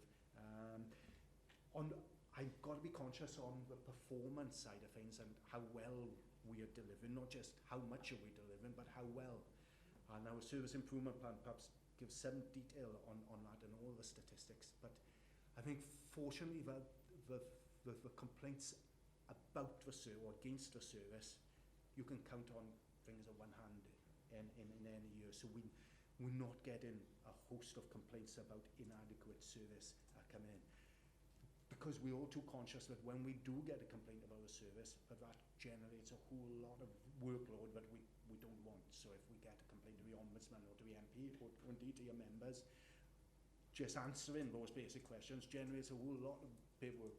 So we try and give as much priority to the actual complaint and give as good a service as we can. Okay, thank you. Peter, is there anything you'd like to say on what you've heard today as reference to this? This will come under you, won't it? And I'd like any comments for the committee. Thanks, Chair. Yeah, I mean, I completely recognise the challenges that are being faced here, but just not here, I guess, across many service areas within the organisation. I guess in the first instance, they've got to be commended, I guess, both Dave, you and his team in terms of, what they've managed to achieve to this point, and together with that, obviously, the savings that they've been able to deliver. It's really good to hear, some of the creative solutions that they've been able to deploy to get themselves to where they are now. I think clearly, we recognise the challenge. That challenge is recognised in many places, and very much a case of why we're looking to go deep down into the organisation. It's the process that we're in with at the moment with the budget. Looking forward now at 17-18. And I guess on the one hand, there's a case of going deep down into teams, making sure that we're capturing that insight from the front line, understanding the pressures that have been talked about here and in other parts of the organisation. But equally, in asking, I guess, departments to give thought to what scenarios would look like if we were, for example, going to take 5 or 10% savings down. We need to understand the consequences of that.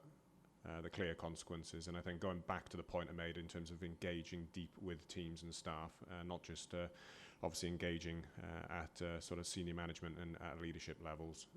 You know, we're hoping that we'll develop the right options and solutions, but let's not underestimate the challenge here.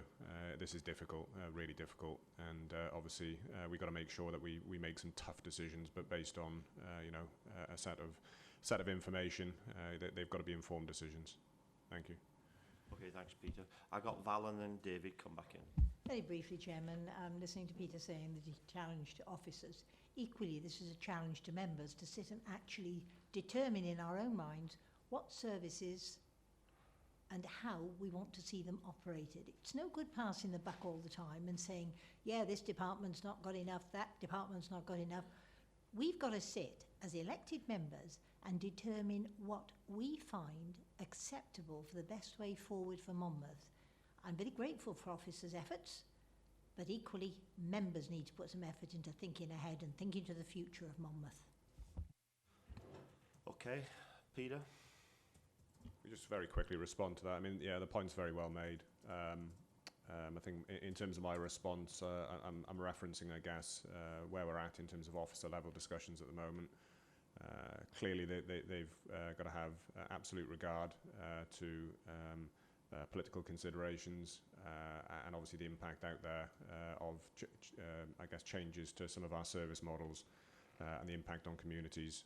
So clearly, you know, as is normal, as part of the budget process, we will be looking to engage significantly with members as we work through the process. Absolutely. Come back. I'm not blaming the office. I'll allow you to come back. I'm not saying to you, Peter, that, just saying to members, those of us sitting here now on this committee, think, where do we want to go? And yes, it's got to be a combined action. David, last one, and then we'll make some conclusions from the report. Very quick one. It's really about the budget. I think perhaps we have a unit here which is a different sort of animal, if you like. And what is happening is, as far as I can see, they have a budget and they are challenged to make savings on it. And this is chimes with what Val says. I don't think it should be done that way. I think we should, as council members, we should have a view of what we want the council services to provide. So instead of giving them a budget and challenging them to cut it, I think what we should be saying is reversing that around. I think we should be saying to them, this is what we want. And they saying to us, what is the budget? They said that it will be required to meet those aims. Now, if at the end of the day we can't meet those aims, then that is down for us to perhaps readjust what we want. But I think it is totally the wrong way. It gives them a target. If we've come to the conclusion about what we want, and you've got a challenge on the budget that you are going to get, and they sign up and say to us, yeah, we can do it for that, then we're going to get a more efficient thing. I think what is happening is there's too much emphasis on saving on a budget. What we should be putting the emphasis on is knowing what we want, asking the experts what it is going to take to do that, and at the end of the day, reaching an accommodation on what the budget should be, and they should be judged on whether they achieve what they agreed to within the financial framework that we've all agreed to. I think to have this thing where they, as a group, all the time looking to see where they can save here or where they can save there, is counterproductive. It is not, you would not run any sales business in that way where you've got a team. They've got to have objectives that you have jointly agreed to in management, and the people that are going to implement the policy, and you go from there. And they're judged against that at the end of the year. I think the way we're doing this is wrong. There has got to be a different way to doing it, and a more effective way. I think it's a more challenging way. It would be more rewarding as far as these guys have got concerned, because they'll have had a chance to say what they can do, and against what our demands are concerned. We agree what they're set to perform for us during a 12-month, and they can be challenged at the end of a 12-month on the basis of what they've managed to do for the budget they've been given. And I think that is the right way to do it. I think the other way is not wrong. You get more reward anyway out of being challenged to achieve something, rather than being challenged to try and slice away what you are trying to do.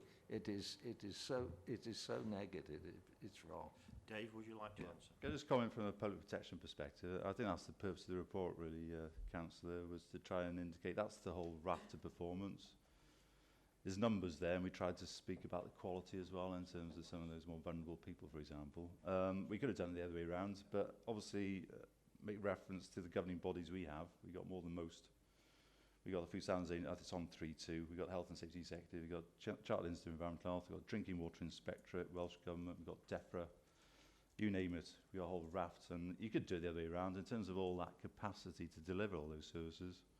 You need X amount of staff. So for the food safety one, to use an example, we can't get all the detail in here, it'd be 120 pages, but to assure members that the food safety plan says that's the whole scope of work we need to deliver based on previous history, number of premises. The staff resource you need is X, and that's pretty much where we're at in terms of the staff resource. I take your points, but in terms of public protection, we are very much regulated by all and sundry. So be assured that we send that return. So the whole thing could be reversed. Which I think is your point. That's the whole demand for the services. We match the budget to deliver that demand in this way. But I know Peter probably wants to comment from MCC's perspective. Could I just say though, David, are you happy with your answer you've had there? No.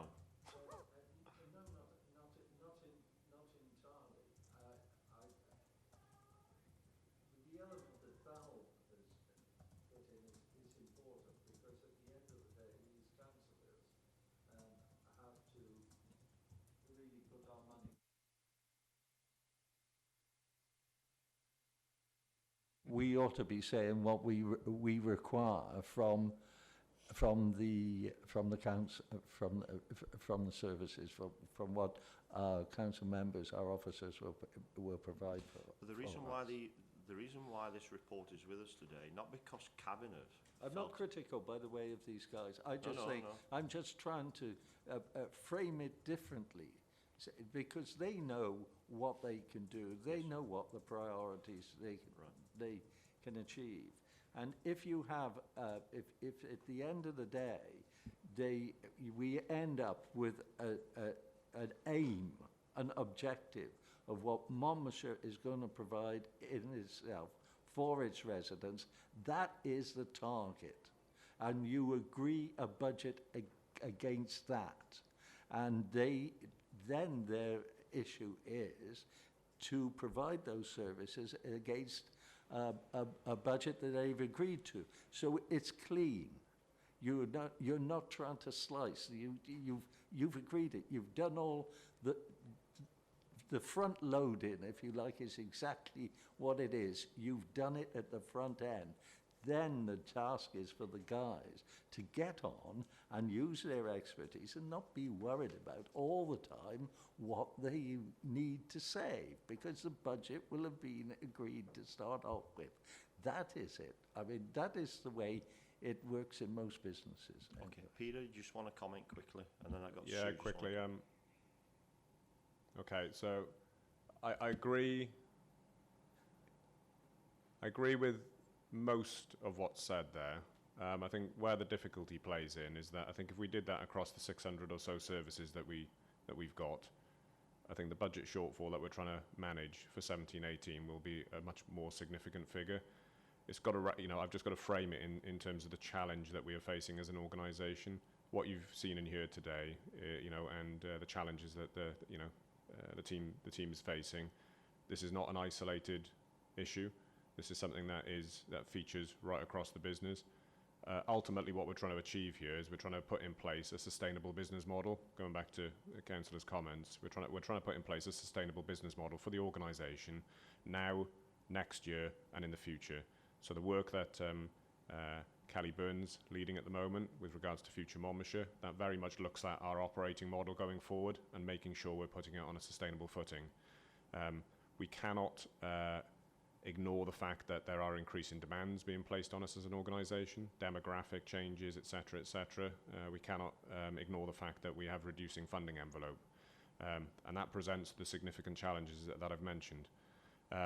But the point's well made by the councillor, and if I just very quickly just expand further on what I touched on earlier, the normal process here is that we are going down deep into teams. We are not saying you have to make a 5 or a 10% saving. We are asking of them, if you had to make a 5 or a 10% saving, and being creative about that, and trying to make sure that you maintain a sustainable business model, what options could you bring forward? That insight and intelligence then will be brought together, and as is normally the case, we will then engage informally with Cabinet in order to discuss that, and they will provide views in terms of where they think, what is palatable and what isn't. And bearing in mind the political priorities that are in place, our strategic priorities, and we have 4 of them. So, and we recognise that, and that's echoed further in our improvement plan, etc., etc. So we've got a clear steer in terms of where our priorities are, but this is a significant challenge, and I don't think the process that we're developing out is that far removed actually from what the councillor has sort of outlined. And I take those points on board in terms of how the private sector operates.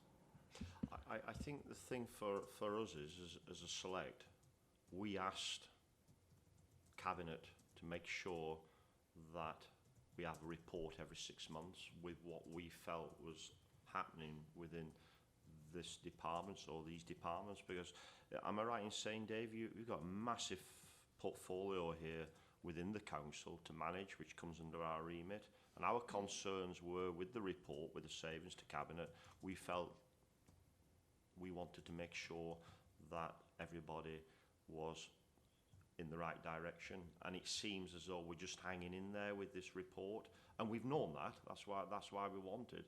I think what I find is, though, and I think many members will agree, is when one department, i.e. the pest control, there was a cut in pest control within the authority 2.5, 3 years ago.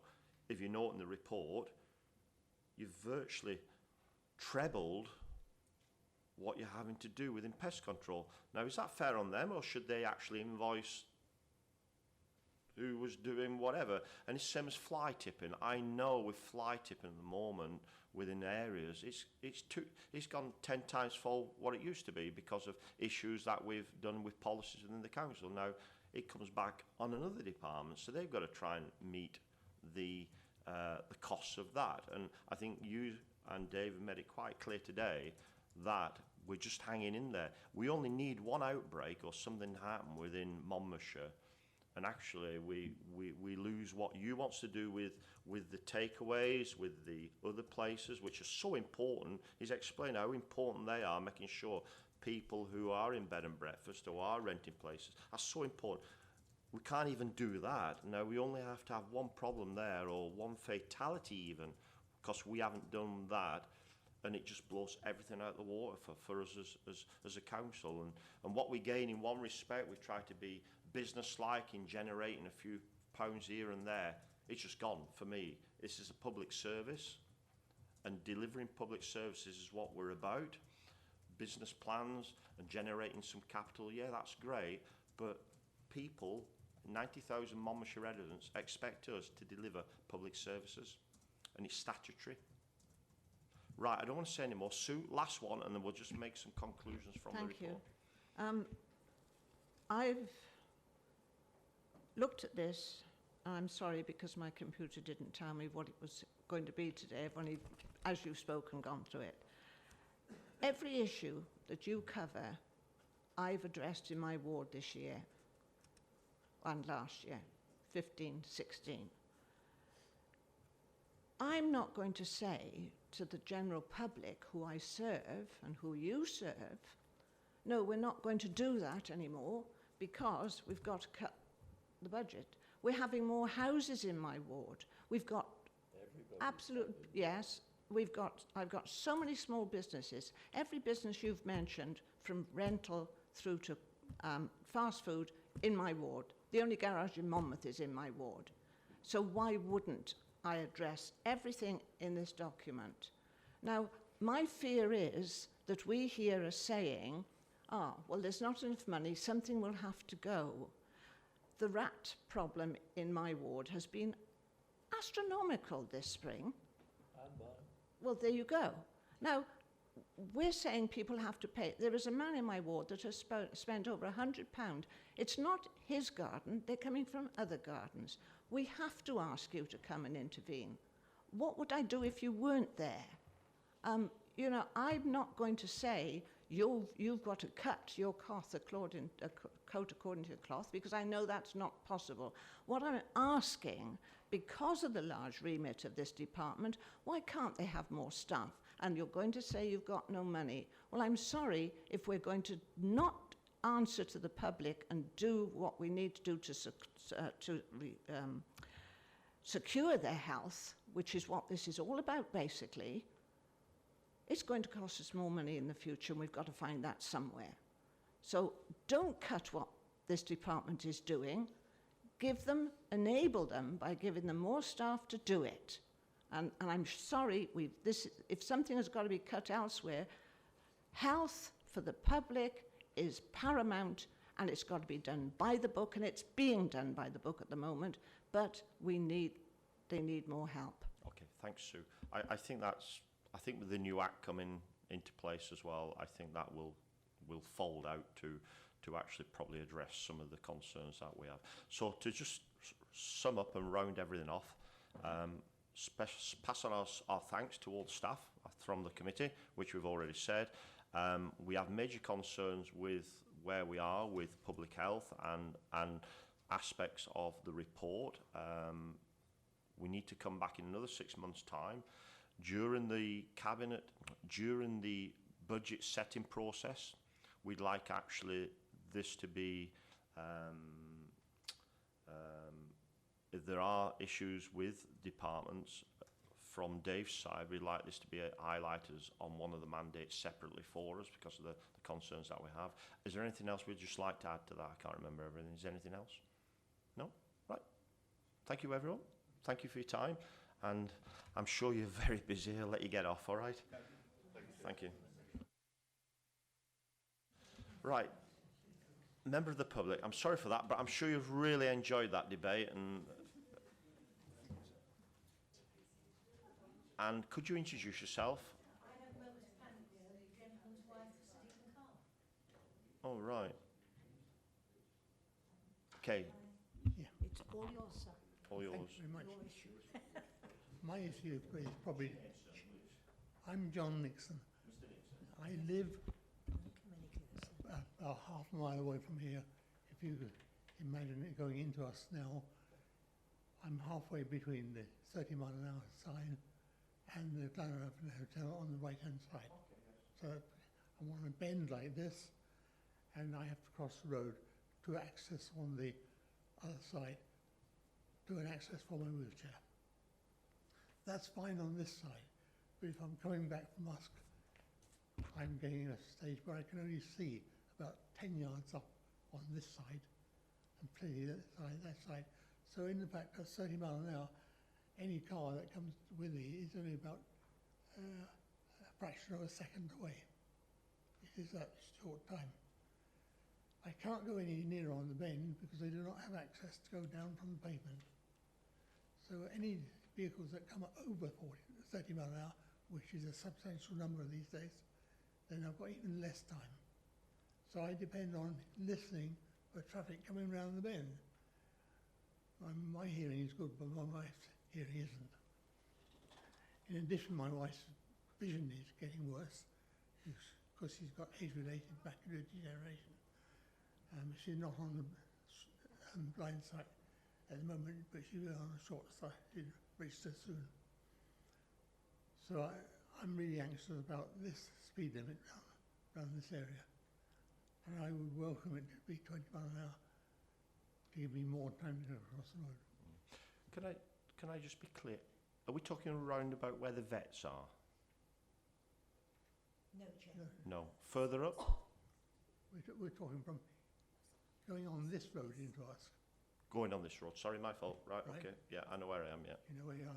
Yeah. The car park is on the Okay, left-hand side. We're a little Okay. bit further over. Right, okay. So we're just on that bend there. Okay. And there's a big house here, which means I can't have access to see down the road that way. Okay. Who is the councillor for that area? Me. Oh, well done, Val. So, Val, would you, have you... Chairman, can I? Yes, I have raised this issue. As you're possibly aware, USC is looking for a 20-mile-an-hour limit throughout the whole community. Originally, the intention was down Bridge Street. The community is difficult in places to drive at more than 20 miles an hour, but there are places. And I applaud the initiative with USC to pursue a 20-mile-an-hour town for people to live in, not for drivers to drive through. So, strange enough, the Air Pollution Committee, this was discussed, and I asked that consideration be given to extending the 20 mile an hour over the bridge and through Woodside to an appropriate place.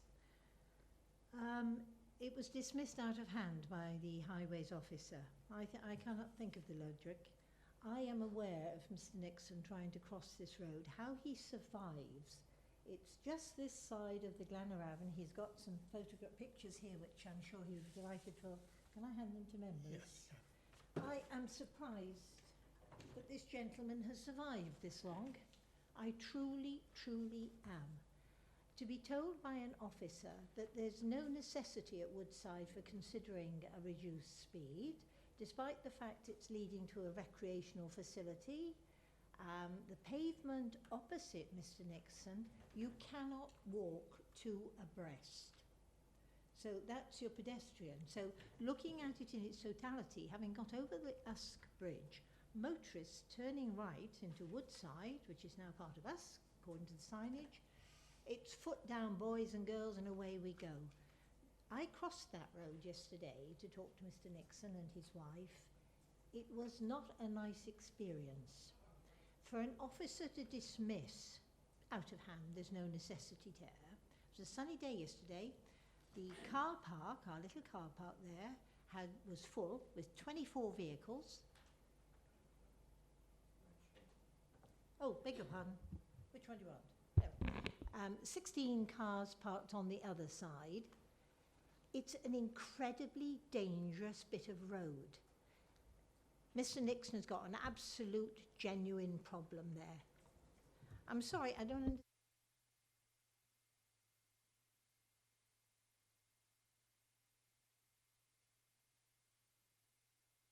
Anybody going down that road should be able to see the problems. The speed is excessive. It's frightening. Coming from this end, from County Hall, the traffic rips into Woodside. Coming over the bridge, it rips out the other way. I've tried to raise the issue as the local member. I've got nowhere. I would like somebody to start listening to this member of the public and the rest of the population that lives in Woodside and give us some consideration and some road safety. What we have achieved is one flashing sign that indicates you should drive at 30 miles an hour. That's when it works. But you're accessing now a very busy little car park, very popular with your tourists and your local people, and with 16 cars parked on the other side on the rough ground and 2 actually on the road. And I really think the police have never monitored this stretch of road, Chairman, because there is nowhere safe for them to do so.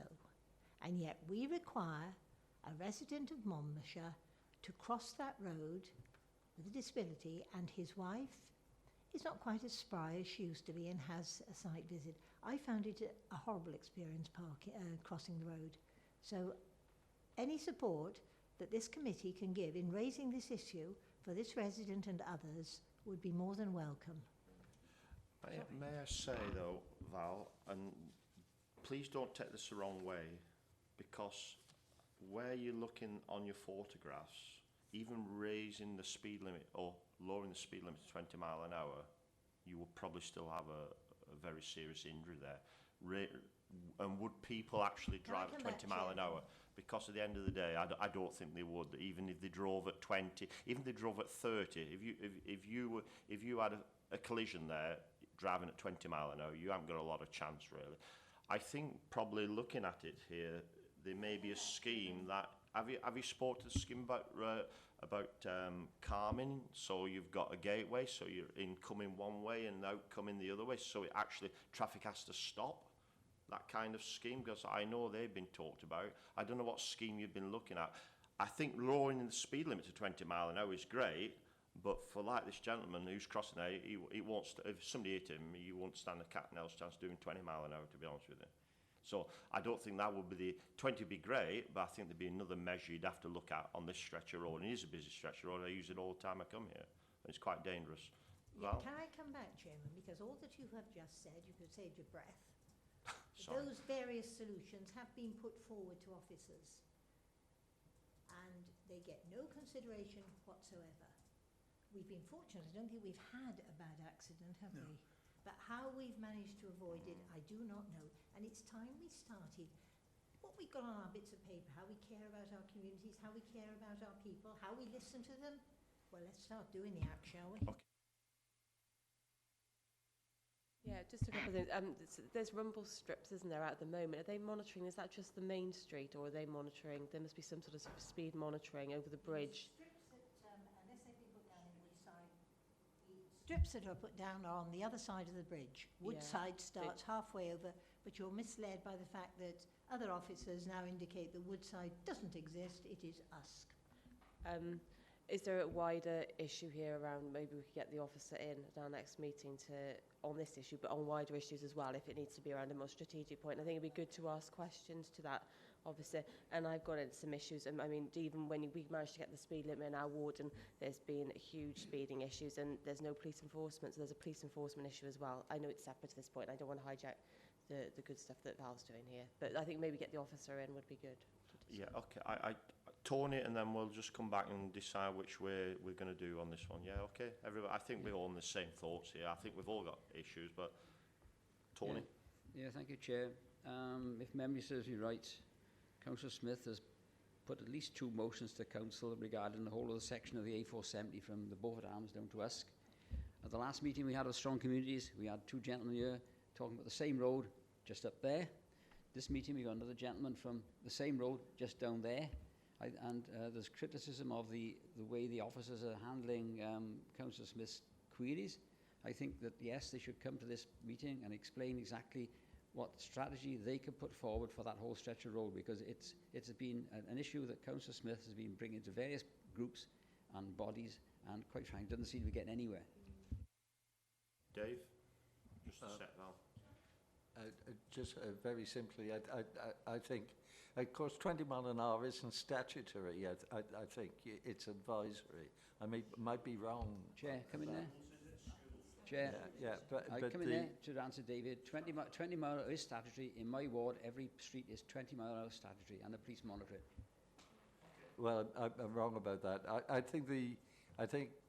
Well, just to say, I think we've all got exactly the same problems. I've got exactly the same problems in the Danes in Chepstow, where people are using it as a rat run. They drive far too fast in it. And I think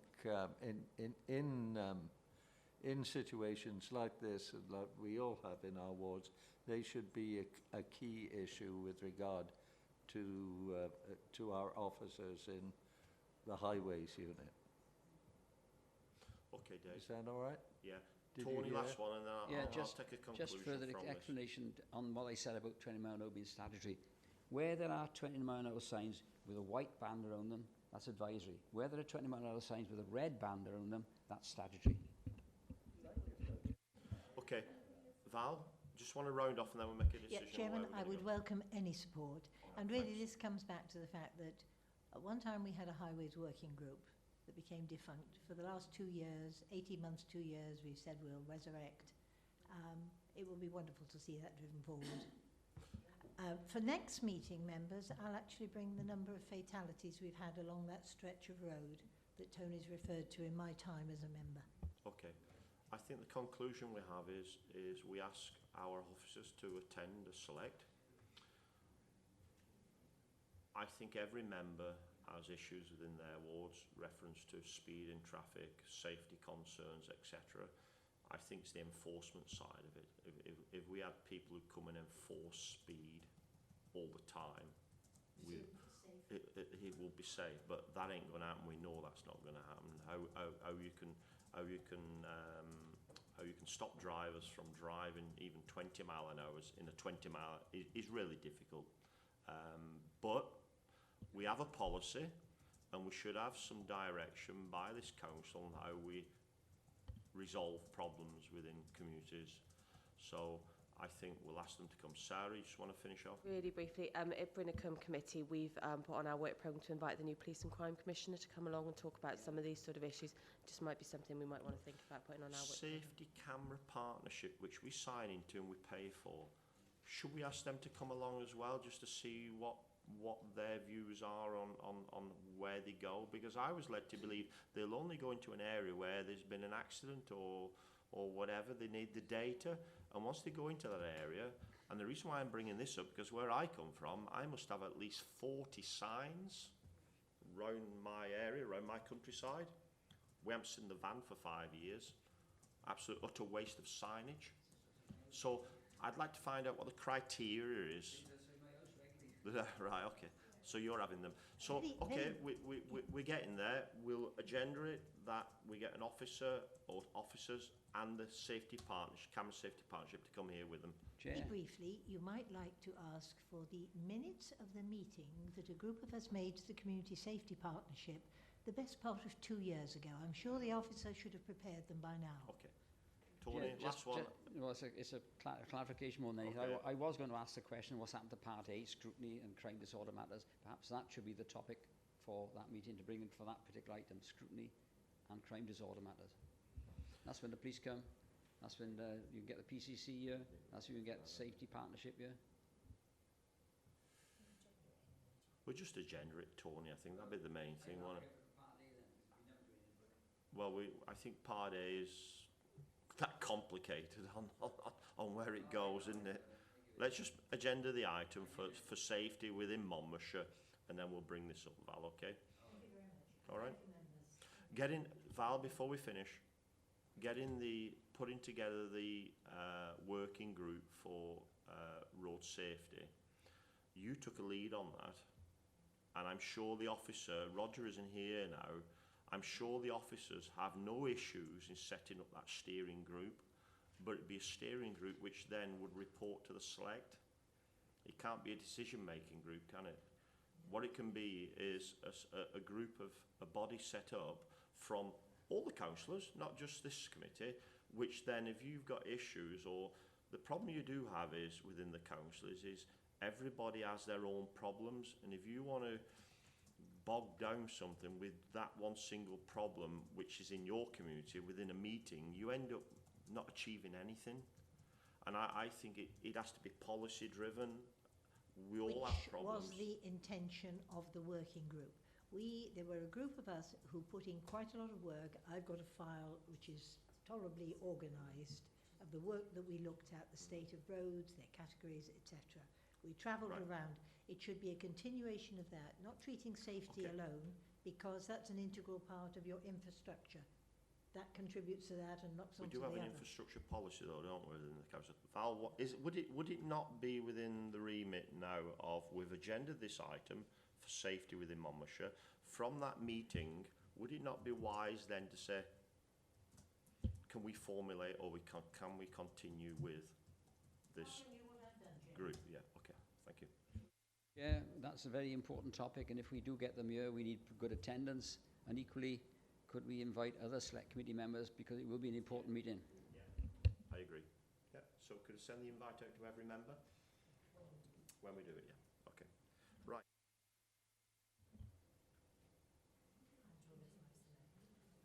Okay. Are you okay with that, sir? Yeah? Okay. would you like to leave us, or do you want to stay? All right, thank you.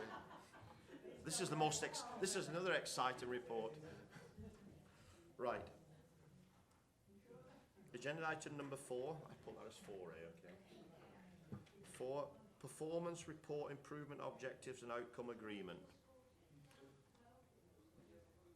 Good afternoon. I'm going to continue. We've still got a core in here. Tony's. Okay. Do you want to run through? Yeah. Good afternoon, members. Thank you for that. I'll give you a very brief run through an overview of the report. You may be brief, but don't know whether we're going to be brief. It is reassuring to see colleagues like you having such a detailed knowledge of their performance, being a policy and performance officer. Right, so the report presented to you today is an overview of performance in 2015-16 against 3 key parts of our performance framework: the improvement objectives, outcome agreement, and national performance indicators, and it forms part of the committee's continued programme scrutiny of these items. Where there's a lot of information in the report, we're asking today for members to particularly focus on areas within the committee's remit. Some of these reports have already gone to other committees for them to scrutinise their relevant parts of it. So the first part is the improvement objectives contained at Appendix 2. These are set in the improvement plan which was approved by Council in May 2015, and it provides an update to progress against the actions and performance indicators and targets set in that plan. Each improvement objective is scored based on the criteria set out on page 2 of the report in point 3.4, and a summary is provided at the top of each objective. So we've got improvement objective 3, we want to enable our county to thrive, which can be scored as level 4 good. Improvement objective 4, maintaining locally accessible services, which has been scored as level 4 good as well. And improvement objective 5, we want to be an efficient, effective and sustainable organisation, which has been scored as level 3 adequate. The second part of the report, Appendix 2, is the outcome agreement. This is the last year of the 3 years of the outcome agreement.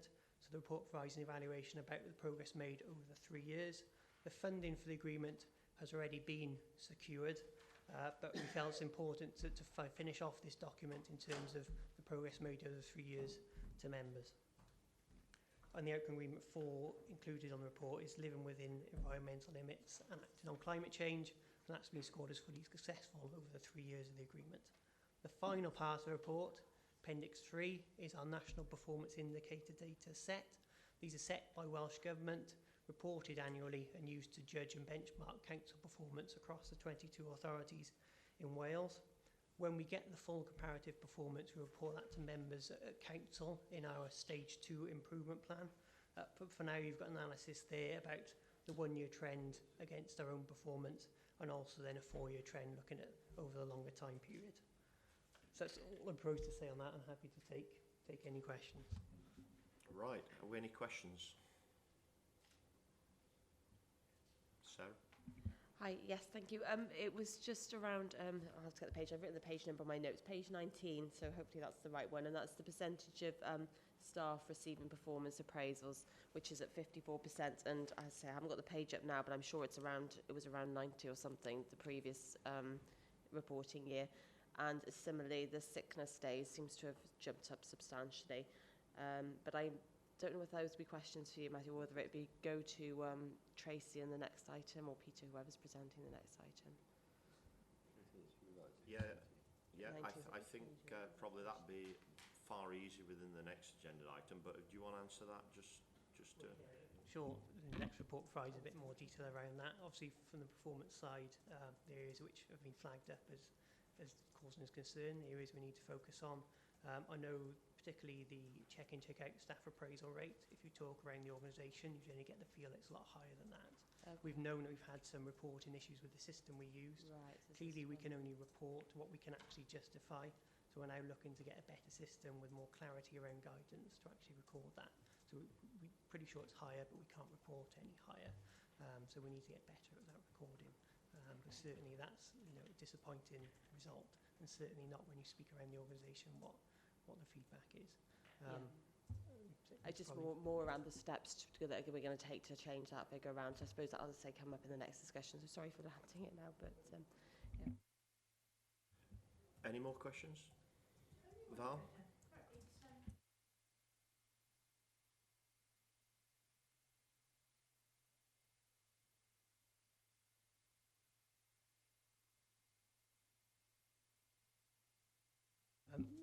I should have made it clear in the report. The time period that the time periods that those are looking at is periods between April and March. So we've got a figure for, I think, December. It's just for continuity, it's not comparison. So those are available. I think we've linked in the report the full data, which is a national published data set, but could have been clearer.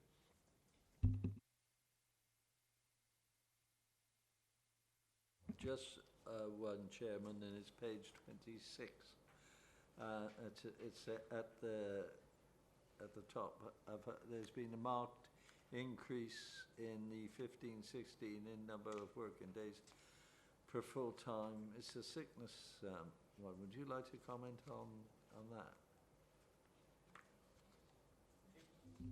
Certainly from my point of view in terms of performance, I know we'll come on to it in the next item. It's an area of continued focus. It's contained already, flagged up in the People and Organisation Development Strategy as an area we need to focus on. So I think probably we'll leave it to the next item to go into more detail on that.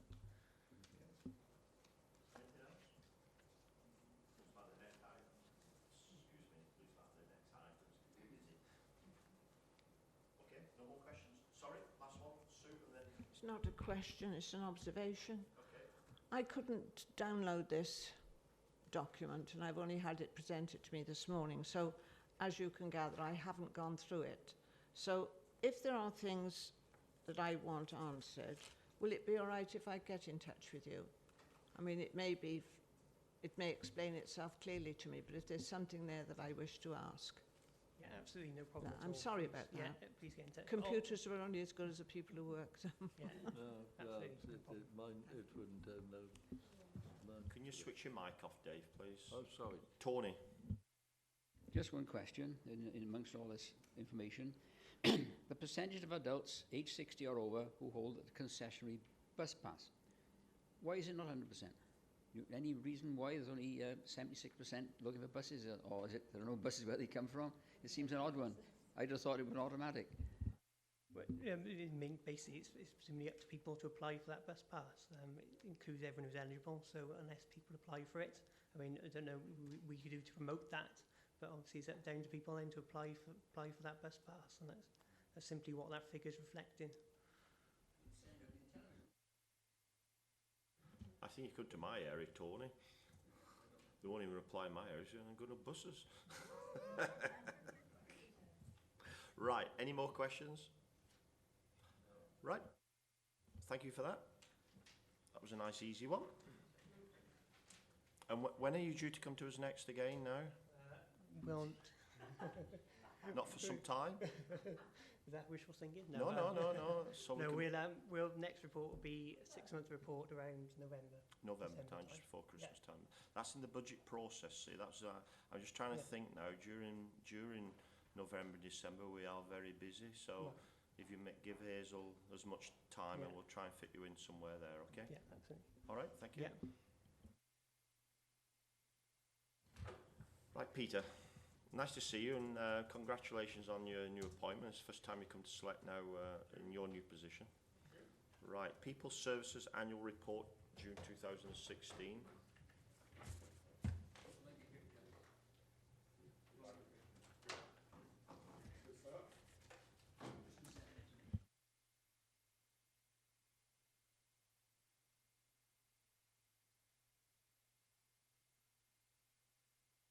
Okay, just want to run us through this quickly, Peter. As you can see, we've got a few questions to ask you. Okay, thank you very much, Chair. And welcome, members. Credit to Rich for donning a tie in this weather. I wasn't able to manage that one. But, okay, so just to give you a bit of a background, I guess, in terms of the paper that's been brought forward to you today. In and alongside, I guess, information that's made its way in front of members and members of this committee as well in recent months, in the last year or two. We brought our people and organisational development strategy through a number of years ago, and we've been providing members with updates in terms of progress on that year on year. There was a progress update that came through the committee and through Cabinet or Council in March. What I'm keen to move towards, and ultimately what we've got here, is an annual reporting cycle which reflects on the previous year of account, reflects on, I guess, where we've been over the preceding 12 months, certainly where we are now, and then in terms of moving forward. Just to sort of contextualize things, what this report doesn't do, given it's the inaugural report, it doesn't actually go far enough, certainly from my perspective, in dealing with the going forward piece. It produces baseline data, and that was what was asked of officers to bring together. I think, just being sort of quite open and candid with you, I don't think it develops out enough some of that data set, and certainly, you know, in speaking to Rich from an improvement perspective, we need to get much better trend data in place and reported through this. Because I think the key thing is one about understanding where we've been and where we are now. You know, is it a worsening or an improving position? What is it telling us? And it's asking the so what question. So, you know, I acknowledge that, you know, right here and now in terms of what's brought forward. But I guess we had to start somewhere, and it's a first step, absolutely. So I think the important things for me really is just, and again, it is recognising what's echoed, I guess, through the people and organisational development strategy. People are our greatest resource. You know, our workforce is hugely important, and you know, it's vital that we engage, support, and develop them in the right ways. So, working with, I guess, colleagues, and we operate quite a flat and a network structure across the people services teams, and that, you know, that's very important because they've got to work as one and not as isolated parts, pieces of a jigsaw.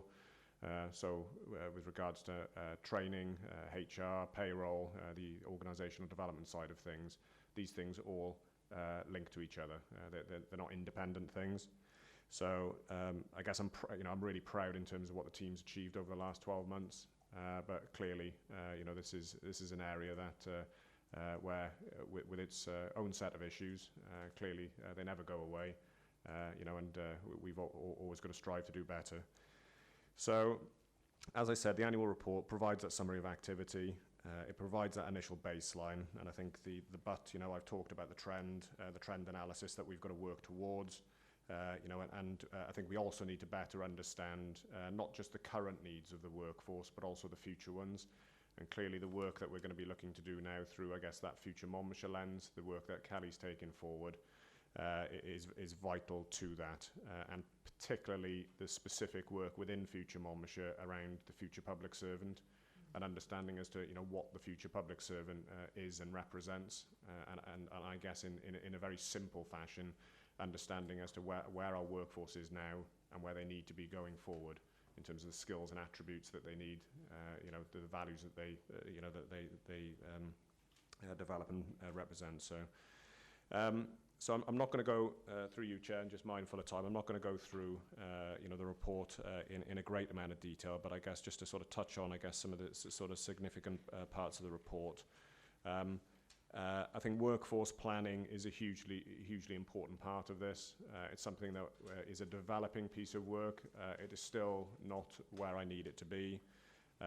We are developing a pilot piece of work at the moment with Claire Marchant, Chief Officer for Social Care and Health, and we've got a draft workforce development plan in place there.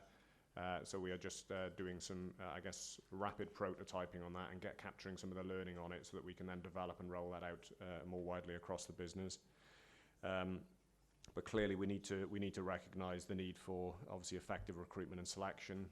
We've got obviously good examples to hang off the back of in terms of the work that we've done around Select the Best. We need to clearly have regard to obviously changes in the workforce, and with that a need to, I guess, develop further our focus around succession planning. And you know, accepting the fact here that 20% of our workforce is in, I guess, within early retirement age or retirement age. So clearly that's a significant proportion of the workforce who in time, all of that skill and that expertise and that insight is going to be leaving the organisation. So we need to make sure that we've got appropriate plans there. Clearly, we need to understand those current and future training needs. I'm really pleased with the work that Talent Lab has been doing on the corporate training front, but they will need to continue to evolve and refocus where their efforts are needed. And we have reached out, I guess, with our training to nearly a quarter of the workforce. I think there's about 900 of our staff who have accessed training over the last 12 months.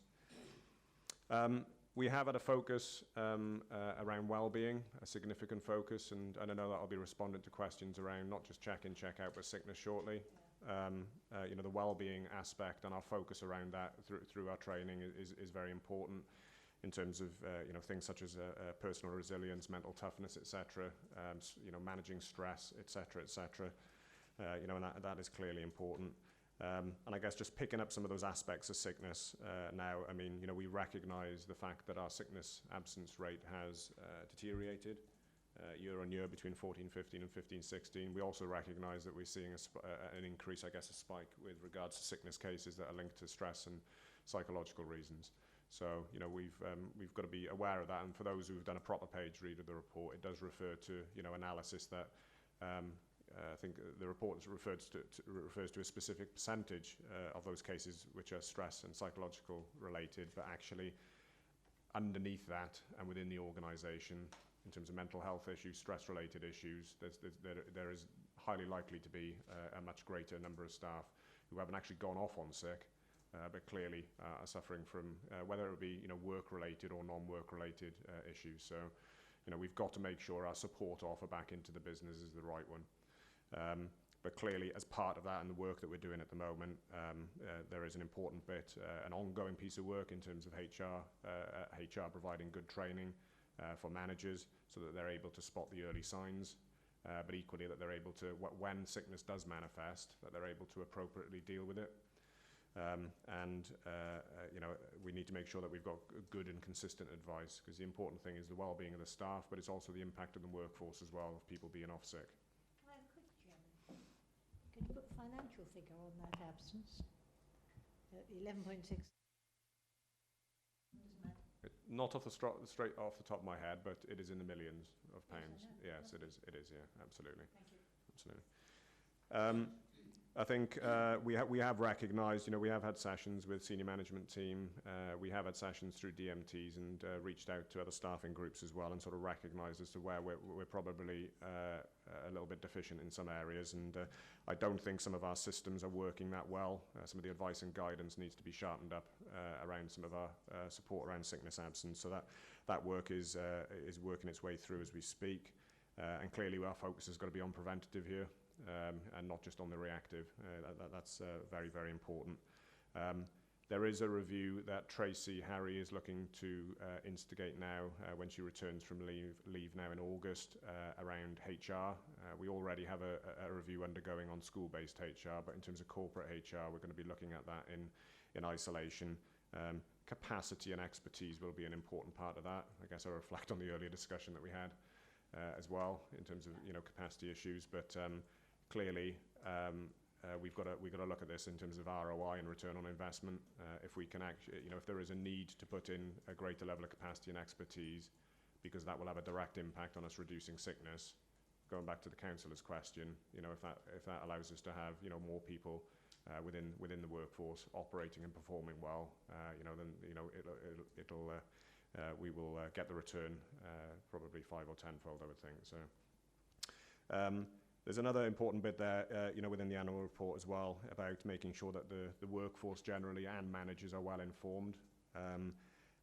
We've been very successful in developing the People Services Hub, which is, I guess, an intranet portal which allows staff to be able to self-serve themselves so that we're not channeling huge volumes of queries through our payroll and HR teams.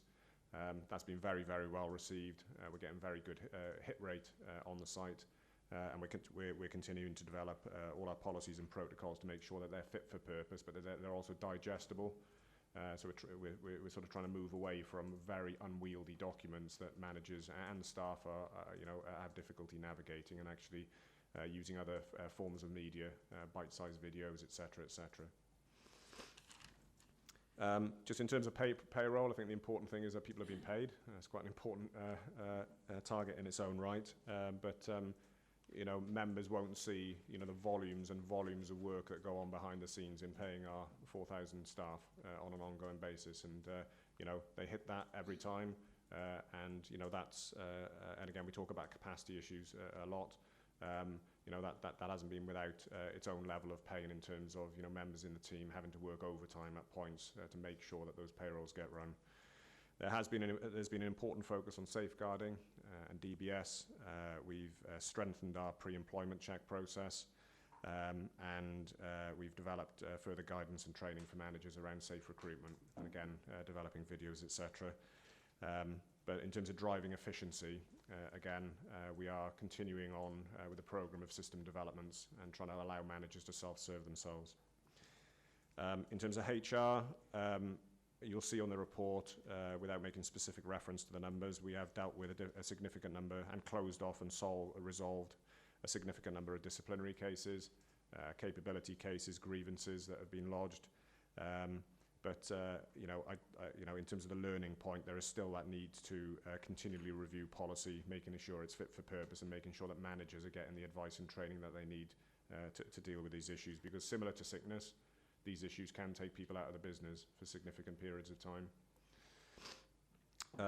The HR teams have also, going back to my earlier point around workforce development, they have developed workflows now and guidance to allow managers to give consideration to succession and workforce planning. So that has been developed and is available to them. But I do recognise, I think at probably more of a strategic level, at a directorate and an organisational level, we need to strengthen that.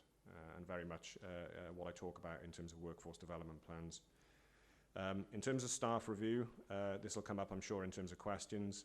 We have revised and updated guidance. We do recognise that our systems have been substandard in terms of capturing performance. And when I say performance, I mean the simple fact of getting managers to confirm that they have undertaken staff reviews for their staff. It is more, I'm pretty, Rich will offer a view on this, but I'm pretty certain it's more of a system issue than the fact that reviews are not being undertaken. So, I guess the second point is that I'm sure not driven by the corporate assessment that came in, but we injected a significant amount of legwork and resource into going right across the business to ensure that staff had an appraisal for 2014-15 in March of 2014-15. We were a little bit behind the timeline this year, so we were trying to we did that same piece of work in March, but that crossed over into April. The snapshot position, which is reported, the end of year position, which is 54%, was at a point in time. Okay, so but we are still continuing to work with an antiquated system, which is basically reliant on managers feeding the information in. We're still reliant on that, but we have system development in place now. It's just being tested at the moment, which will allow managers to self-serve themselves. Will allow us to get ready access to the fact that appraisals have been done. It will give both the reviewer and the reviewee an accurate record of what was agreed, the objectives that were agreed, but it will also push out at the back end of it the training needs, so that our training departments grab hold of that and they can obviously design their training programs accordingly. Can I ask you, who's developing that scheme? We are using existing functionality within our HR and payroll system. So we've been working with the system provider to help us build and develop that. Who's the systems provider? ResourceLink Northgate. Right. Yeah. Tony and then Sarah. Yeah, thank you for your presentation. There seems I haven't finished yet. Oh, sorry. I'm sorry. You just called me in then. That's all right. No. You went through and I just Yeah, forgot. I thought you finished. Carry on. Nearly finished. It's only 2 minutes. So the final important pieces of the jigsaw, last but one, is around volunteer support, and I guess enabling growth of our volunteer community. And excellent to note that alongside our 4,000 paid workforce, we've got over 1,800 volunteers that are being supported. And that is growing. We have 40 volunteer coordinators sat in and across the business who are again supported strategically by our county that serves volunteer lead, Owen Wills. Owen has done a fantastic job in terms of developing the volunteer strategy that recently came through. I think members of the committee would have been cited on that. He's also been very successful in developing an online volunteer toolkit, which has had a huge amount of hits, even in the short period it's been there. It's been very well received. The coordinator network's been developed now, so we're adopting more consistency in terms of the support that we're offering. We've developed the training offer as well. But I think the important thing, learning points again, that needs to develop and grow. We do need to recognise, I guess, in terms of ongoing service transformation, some of the challenges that we talked about earlier, and how I guess our service model and as an organisation evolves. We do need to recognise the part that volunteers plays in that, and make sure that we focus our efforts accordingly. So just sort of finally then, with regards to, I guess, engaging with staff, we've, I guess, reacted and responded to feedback that we've had from staff through staff conferences, through the staff survey that we've run. So we've developed, and members are probably aware of this, a staff peer network, Mon Minds, which allows staff to be able to bring forward issues and concerns. It allows us to use them as a sounding board in terms of things that we're bringing through. But it also holds us to account in terms of not just the delivery of the strategy, but just in terms of where we're focusing our efforts at any one point in time, and making sure that that aligns with where staff feel those efforts need to be. And then I guess finally then, to supplement that, we have a people board in place, which again holds the strategy to account, but we do live stream a Q&A session at the end of each board session. It allows staff to be able to comment on matters that have been discussed, and equally, to raise any question that they feel is appropriate. We've also, in terms of just keeping staff well informed, we've developed a series of Mon Talks and Mon Delivers talks, which allows, I guess, people not just in leadership roles, but people who have been really influential, and impacted communities and made a difference to come and deliver talks. We live stream those as well, so that the greater workforce gets access to those. But I think one of the learning points that has come out from the staff conference is the need for directorate conferences, and just to narrow some of our focus in and around education, social care and health, and obviously the other directorates that are there as well. So we will be looking to develop that on now in the forthcoming 12-month period. So that's me done, Chair. Thank you, Peter. Right, I've got Tony and then Sarah. Tony? Yeah, thank you. This report is, or your presentation, thank you for it in any case, is not dissimilar to one we received in January from Alan Burkett, which are around the same sort of aspects of connectivity of staff and where they fit into the organisation. So is there a little bit of duplication of effort really here being shown? Because that report says very similar things to what you're saying. Second question, you touched on something which I've asked the Audit Committee about, raised to Audit Committees regarding, you mentioned school HR. I was concerned in audit that the HR function in 2 schools in Monmouthshire has gone to a private supplier, and I'm waiting for an answer on that. Yet you mentioned your concern about, I think I would use the word correctly, that you've got a bit of concern about school HR policy. Could you just talk about those 2 things? In terms of, I guess, in terms of what was brought in front of you by Alan Burkett, can you just clarify in terms of what that was? Are we talking Welsh language equalities? Okay.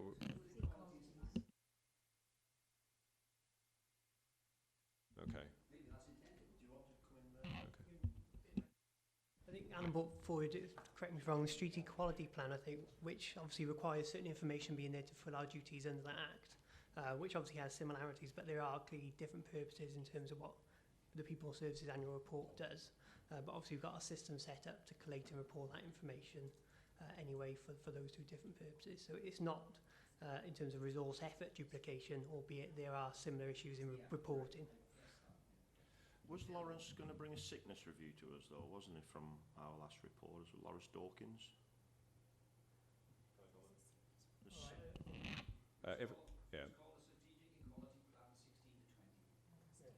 that's different then. Yeah. Sorry, and just touching on Richard's point and his response, just echoing the fact that there are going to be numerous things where staff engagement is going to be key. Yeah, so it's not duplication. These are things for specific purpose. Absolutely. In terms of, I'll pick up the chair's comment just in terms of the sickness. I'll pick up the chair's comment just in terms of the sickness side of things. If that has been a request of the committee, just in terms of the points I made around well-being earlier, I guess our teams are working closely with Lawrence Dawkins from a health and safety perspective around well-being and sickness. So I think if Lawrence is due to bring anything back in, we would be looking to do that in tandem, I think. Because, as I said, we work very closely both on the well-being and the sickness side of things. And Lisa Knight-Davis, our organisational development lead, is our strategic lead for well-being. In terms of the HR school support, just one point of clarification. I don't think I said earlier that I was concerned. No.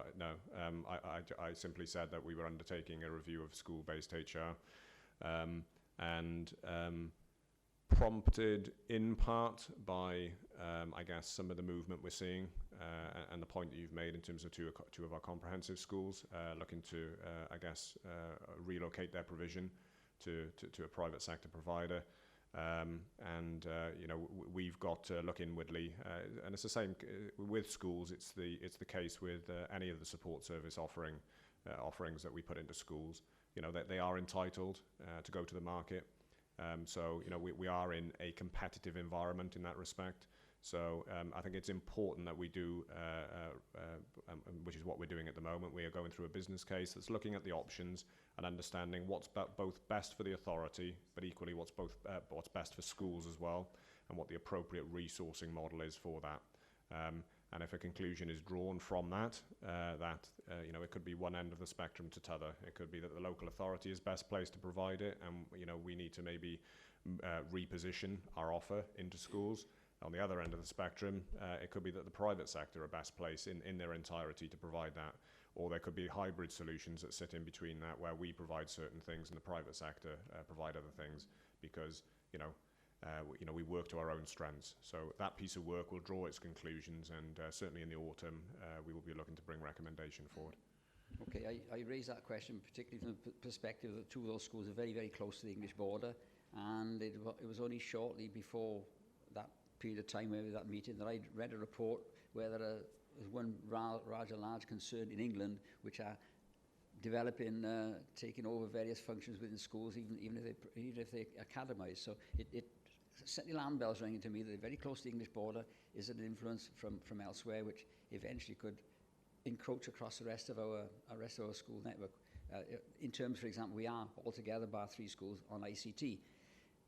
God forbid that should start to fall about, where schools want to break away from that and go another route. So I think we've got to be very clear that we keep our schools on board, we keep our governors on board, and that we go forward as a county together.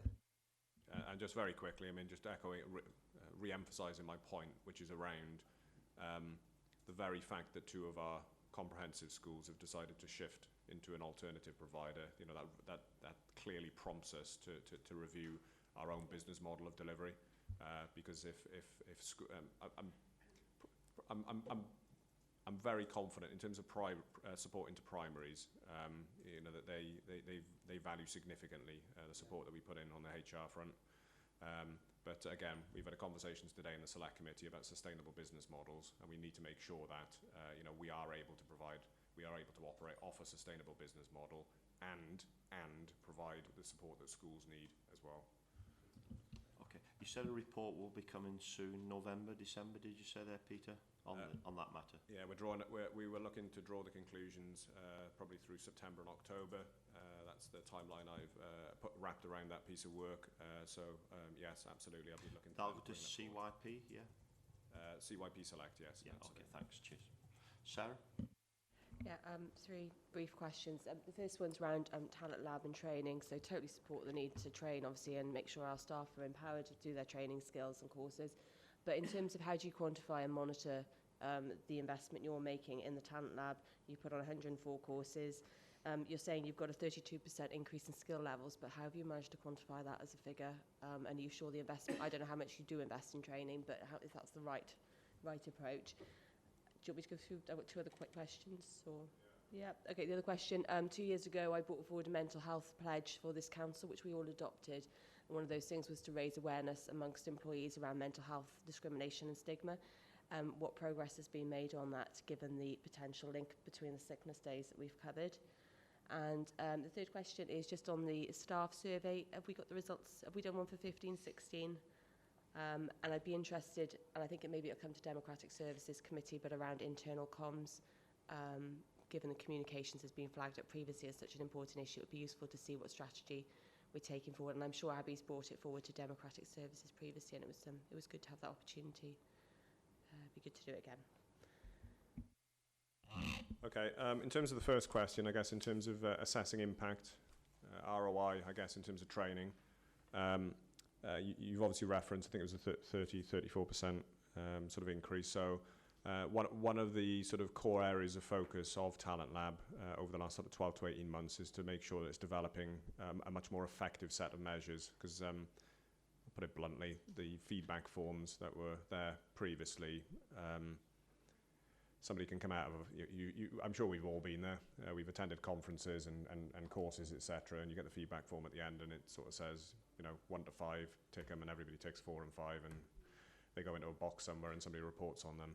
I think that where we've gone is to develop a much more refined model whereby we take, I guess, the specific outcomes from the training that people are getting, and we are looking to measure that, and not just at the end of the course, but also afterwards, so that we're making sure that they are taking those skills back into the business and they are actually confirming both actually the employee and actually the supervisor or manager as well, so that those sorts of skills attributes are being demonstrated. So that's on the first one. The second one, in terms of the mental health pledge, and probably like to have a further conversation with you around the pledge in time. But just in terms of the focus that we've had around well-being over the last 12 months particularly, we've been working with, and I've been struggling over the last couple of minutes to remember the name of the organisation, but it's failing me. But we've been working with an organisation over the last 12 months who have been providing free mental health training into the organisation. It's been very, very well received. It's been, yeah, that's right. Yeah. It's been very, very well received, and we're getting very good feedback on that. The awareness piece, as you touch on, is hugely important. And I'm a huge advocate for that. That's why I think I probably want to just have a conversation with you just to make sure that properly plays into, I guess, our forward programme of work around wellbeing. In terms of the staff survey, we haven't done a staff survey in 15-16. They're not in. So the first point is that we're not minded to go just singularly on an annual cycle on this. I think the important thing is making sure, as we did for the last staff survey, we actually did a lot of groundwork before we actually developed the survey. We went out to staff and we tried to understand some of the questions that they wanted asked. So we built our questions around that. We didn't get into the territory of our own surveys that were like 60 to 100 questions. I think we hung it on probably 12 to 14 that staff felt were the most important ones. So we do need to bring that piece of work together. We generally look at the sort of September, the post-summer period in terms of doing that. But certainly I'll take that point back. It's not penciled specifically into the work programme at the moment in terms of a specific date. But I will take that one back because we do need to bring some focus in and around that, probably in the September to December period, I would think. Great. I really welcome a conversation on the mental health pledge. That'd be really helpful.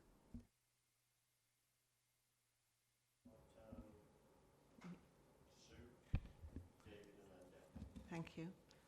Yes, I'm going to be like a parrot and say I haven't read all this, but from what you've said, I'm very pleased, because ever since I've been a councillor, I've banged on about knowing your staff and knowing them well.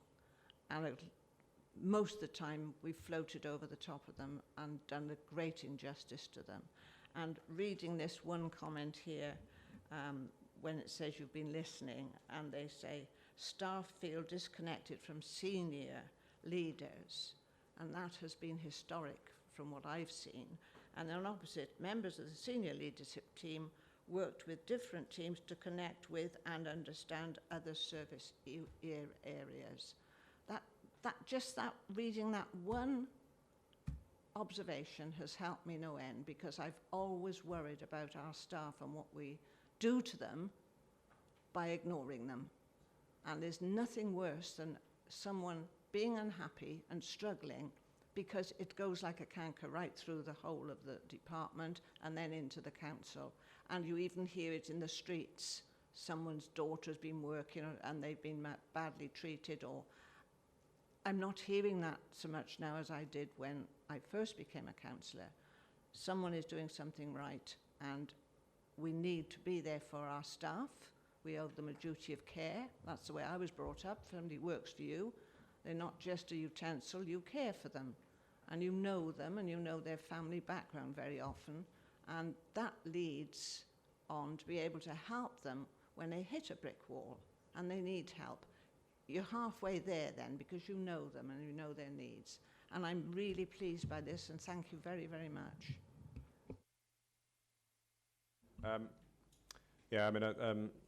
Thank you for the kind words. It's very much appreciated. And I think just a couple of things for me. I guess it's something that I bring in terms of just some of my leadership style, and obviously working alongside not so much the leadership team, but obviously a wider cadre of leadership, because I think the important bit here is just recognising that anybody who has supervisory responsibility for another member of staff is a leader in their own right. So sometimes we label this word of manager on people, which takes me into an unpleasant world of process and deadlines and timescales, etc., which has its own part to play. Leadership is a much more important attribute, in all honesty. And that is about understanding your staff, unleashing their potential, recognising when they are not at their best, and picking up some of those telltale signs and dealing with that in the right way, the duty of care bit that you talk about. I think the important bit then around senior leadership, all right through, I think something that we've had at the top table discussions is the thing about being present. That doesn't mean being sat in the leadership zone in USC 24/7. It's about getting out there, into different parts of the business, having insight into that, and being present in and around your colleagues. That's where you pick up most of the information. So I think with our leadership teams, we've just moved from a cycle of just having them in the conference room within USC, for example, and every other meeting now we're actually starting to go out and about. So we're building time before the meeting, after the meeting, to actually get a bit of a better understanding of and feel. So, we're going in the right direction. We are going in the right direction. Thank you, Chairman. This is really interesting. I hope that we see ourselves, rather than just the county council down the road, as something that is rather normal or ordinary. I hope we aspire to see ourselves as something rather more than that, and be a destination for young people who want to seek employment and long-term careers, etc. So I think that's what we should be doing, and I think we're a long way with that.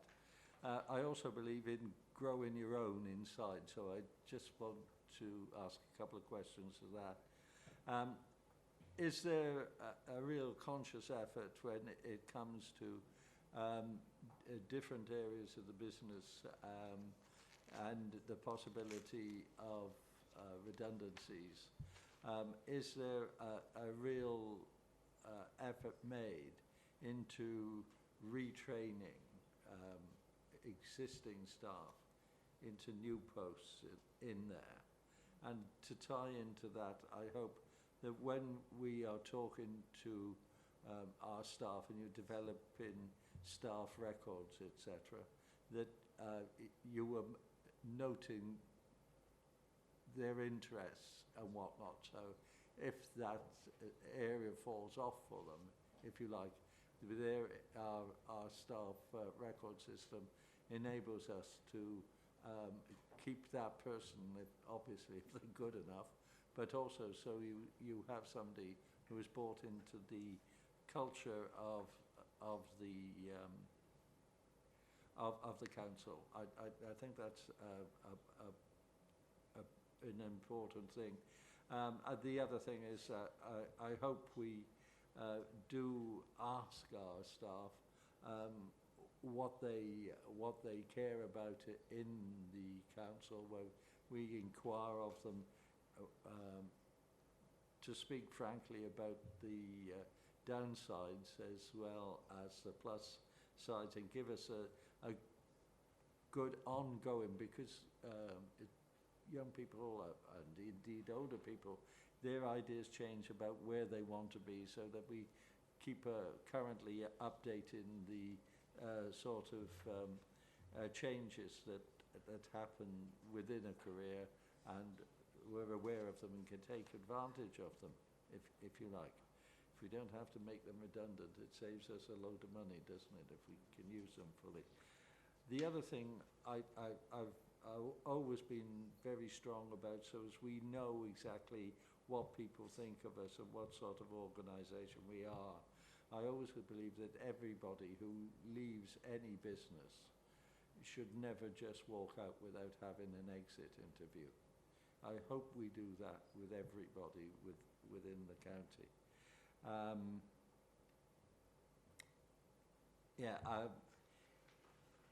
I'm sure this is true, but it is worth making again and again and again. We really need to ensure that the staff understand the full implications of the policies that we put in front of them. And I mean, not just telling them why it's needed, why we're doing it. Not just telling them we're doing it, but why we're doing it. And so they can buy into the rationale. And the other thing that's come out of this to me, because we used to train people in this, where I lived before, are you trying to build something that is really similar to investors in people in terms of the way it handles staff and all that sort of thing? Because this is going down that path to a large extent. Is that where we're going in terms of best practice for the council? Because if it is, I applaud that completely. Peter, any answers for Councillor Dovey? Okay, so some of these were statements rather than questions, but I'll reflect on them. Yeah, that's fine. I think you got the roundabout way where he was going. Yeah, absolutely. So certainly in terms of growing your own, I mean, the training programs, the coded pathways, that as they're called, that we've started to develop and put in place now, both target themselves towards, I guess, what we call colleague coded pathways. And we have a leadership coded pathway as well, and that's for people who aspire to want to go into that area, and obviously growing leaders that are there already. So in terms of growing your own, that's that's built in, and it's factored into the review and appraisal process, and making sure that it's continual. And that's what check-in's about. It's not a static once a year thing. That is an ongoing conversation that plays through and should play through. In terms of attracting people, absolutely, and I think we're starting to dabble now more with, social media channels, with LinkedIn, etc., and making sure that, we are properly reaching out to people and making ourselves known, putting much better design into our recruitment process and our selection process. I talked about Select the Best earlier. Select the Best, it's bespoke. It's supposed to be specifically around the post that you're looking to recruit into, and making sure that you're designing the process such that, it's not a one-off interview. You're getting to know the person that you're likely to recruit, and making sure that they're the right person with the right attributes, the right skills, the right fit. In terms of losing people, Yes, exit interviews is required. You can have difficulty being able to leave the organisation without one. There is an e-form. It's systematic. So when a termination form goes in for staff when they're leaving, then an exit interview is a requirement of that, and there is a separate process that's built in. Certainly in terms of capturing people's interest, reskilling, that's part and parcel of the redeployment policy anyway. But we do need to strengthen, going back to my earlier comments around workforce planning, we need to have better foresight in terms of some of the changes that are coming about in the organisation and making sure we're reacting and responding to that before it happens. In terms of capturing people's interests, we already have the ability through our intranet. People can actually log their profile and actually put their interests on there, so we already have that information captured. And then in terms of asking staff what they care about, I think I mentioned it earlier, just in terms of that engagement with staff, the Mon Minds group, the staff peer group, where people, it's a cross-section of staff who are able to voice their concerns and issues. Similarly, people know how to get in touch with people services, and raise issues in a safe way in that environment. And obviously, we've talked about the staff conference, a staff survey, and I'd probably mention even future Monmouthshire as well, which is predicated on real deep staff engagement, much like I talked about in the earlier part of the agenda, the deep staff engagement that we're doing with the budget. That shouldn't be stuff that's just held within a space where managers and leadership deal with. That it's a whole organisation effort, and people are more purposeful. They're more connected to purpose. If they're part and parcel to the decisions that go on around them. To exclude them from that is very demotivating. So, we're recognising of that fact. Policies and understanding policies, yeah, absolutely. We've got to make sure they're fit for purpose. We've got to make sure they're plain English. And going back to what I said earlier around us developing protocols rather than policies, things that float rather than hit the desk hard. And making sure that we're making best use of sort of video content as well, so that we're engaging staff in the right way and they understand, as you said, the purpose of these policies. In terms of your final comment, in terms of investors in people, we've looked at investors in people. It's quite, we're not sat on a heavy resource base here as an organisation, so our capacity is always stretched. Our ability to be able to invest in investors in people, we sort of weighed that up and we've sort of decided not to go with that. But you're right in your observation in terms of a direction of travel. That is sort of where we're headed ultimately. Okay. Just one brief comment.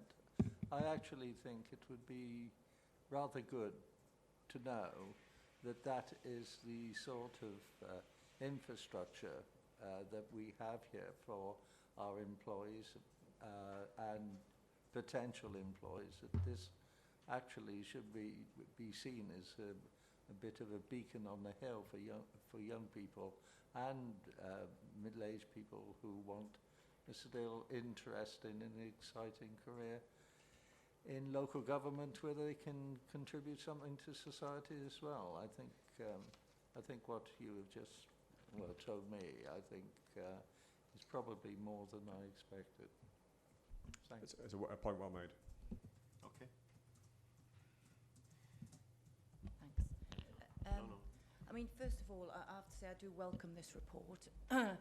Since being elected 4.5 years ago now, I think there's been significant development in staff training development. I think it's become more of a sort of an integrated unit. You're bringing something in, again, not just for policy and procedures, but actually there's this kind of a vision and there's a development of a culture going on there.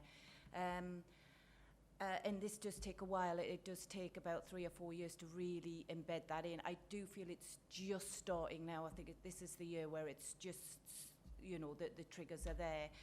Just kind of a few sort of question, then one larger question. When looking at the appraisals and supervision, because we're saying that is probably one of the most important areas to deal with the relationship between workers and their managers and the organisation's strategy or vision. The appraisals are annually. Does everybody get the appraisal at the same time? Is there kind of like an appraisal season so everybody feels they're going through it, or is it linked to when they start? Is there a view of thinking about that? Because I know from experience, when you have a season, everybody feels as if they're doing it all together. There's a lot more sort of people talking about it, and it feels more of an occasion. And managers can kind of work towards that, because there's a lot of effort and a lot of time in appraisals, but they are really, really important. Again, with supervisions, with management training, I presume appraisal and supervision training is part of their training package. And with the monitoring, because obviously you're having you're already saying there's a little bit of a process problem there, but you're collecting to see how many appraisals have been done, how often the supervisions are being done. But there is a layer of somebody just checking the paperwork of those appraisals, because from my experience, I've had managers say they've done the appraisal, and when you look at what they've filled in and how they filled in the appraisal, you're kind of questioning how that kind of interview went. I've got another question, but yeah, answer those first and then come to the second. Oh, carry on, okay. So, engagement of staff, massive. I think that's, definitely I'm a pioneer of engaging staff, because it is about engaged staff are effective, they're efficient, and they're happy at the end of the day. And we do talk about this a lot, and we've had the word engagement spoken so many, many times in the last 5 years. How do you measure or test how engaged staff are with their work within Monmouthshire County Council's vision and the strategy? So it's, how do you monitor and how do you test and say measure that engagement?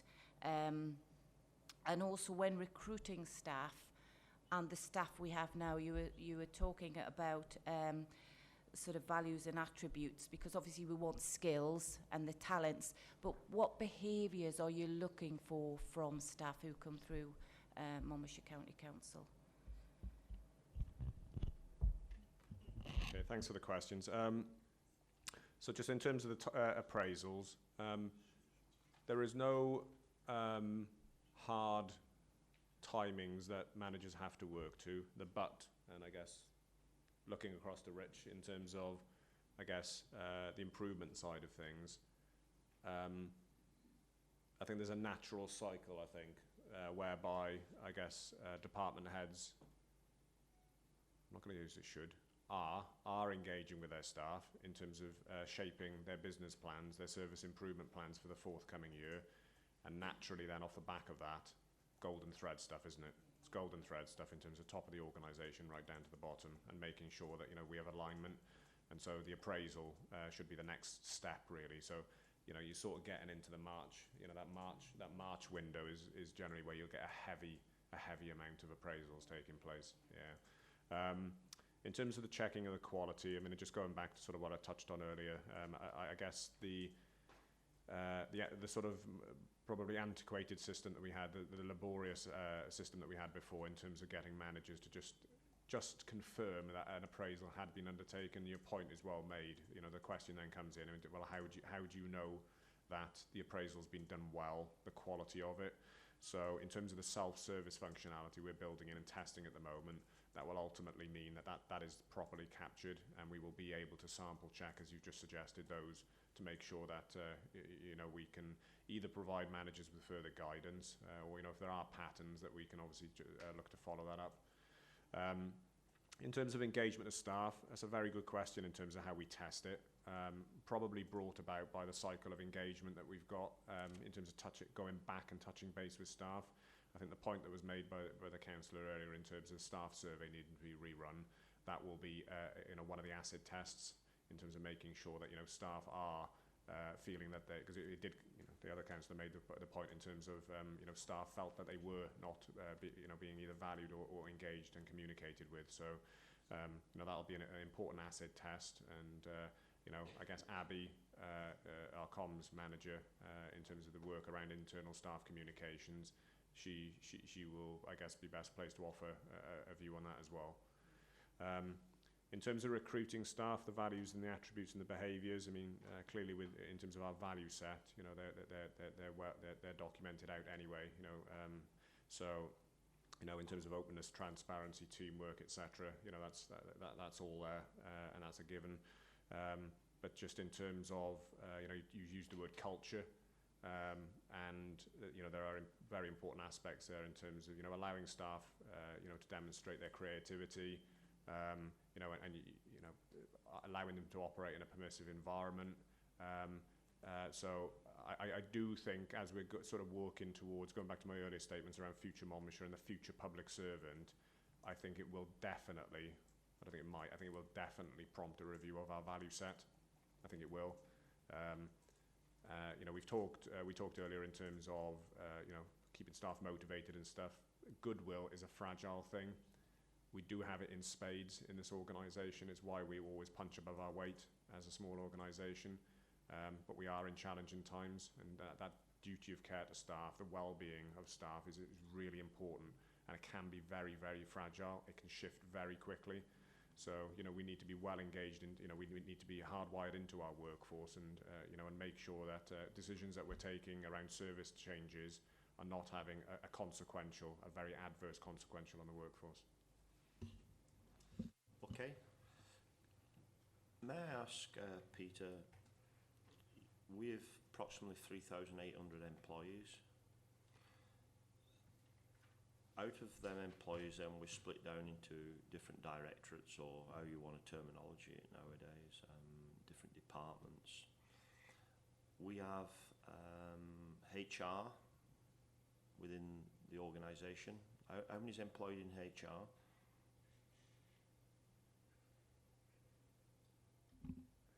I'll talk really slowly as I click through the report. I've got no internet, I've got no report. It's all right, it's in the report, that's all. Yeah.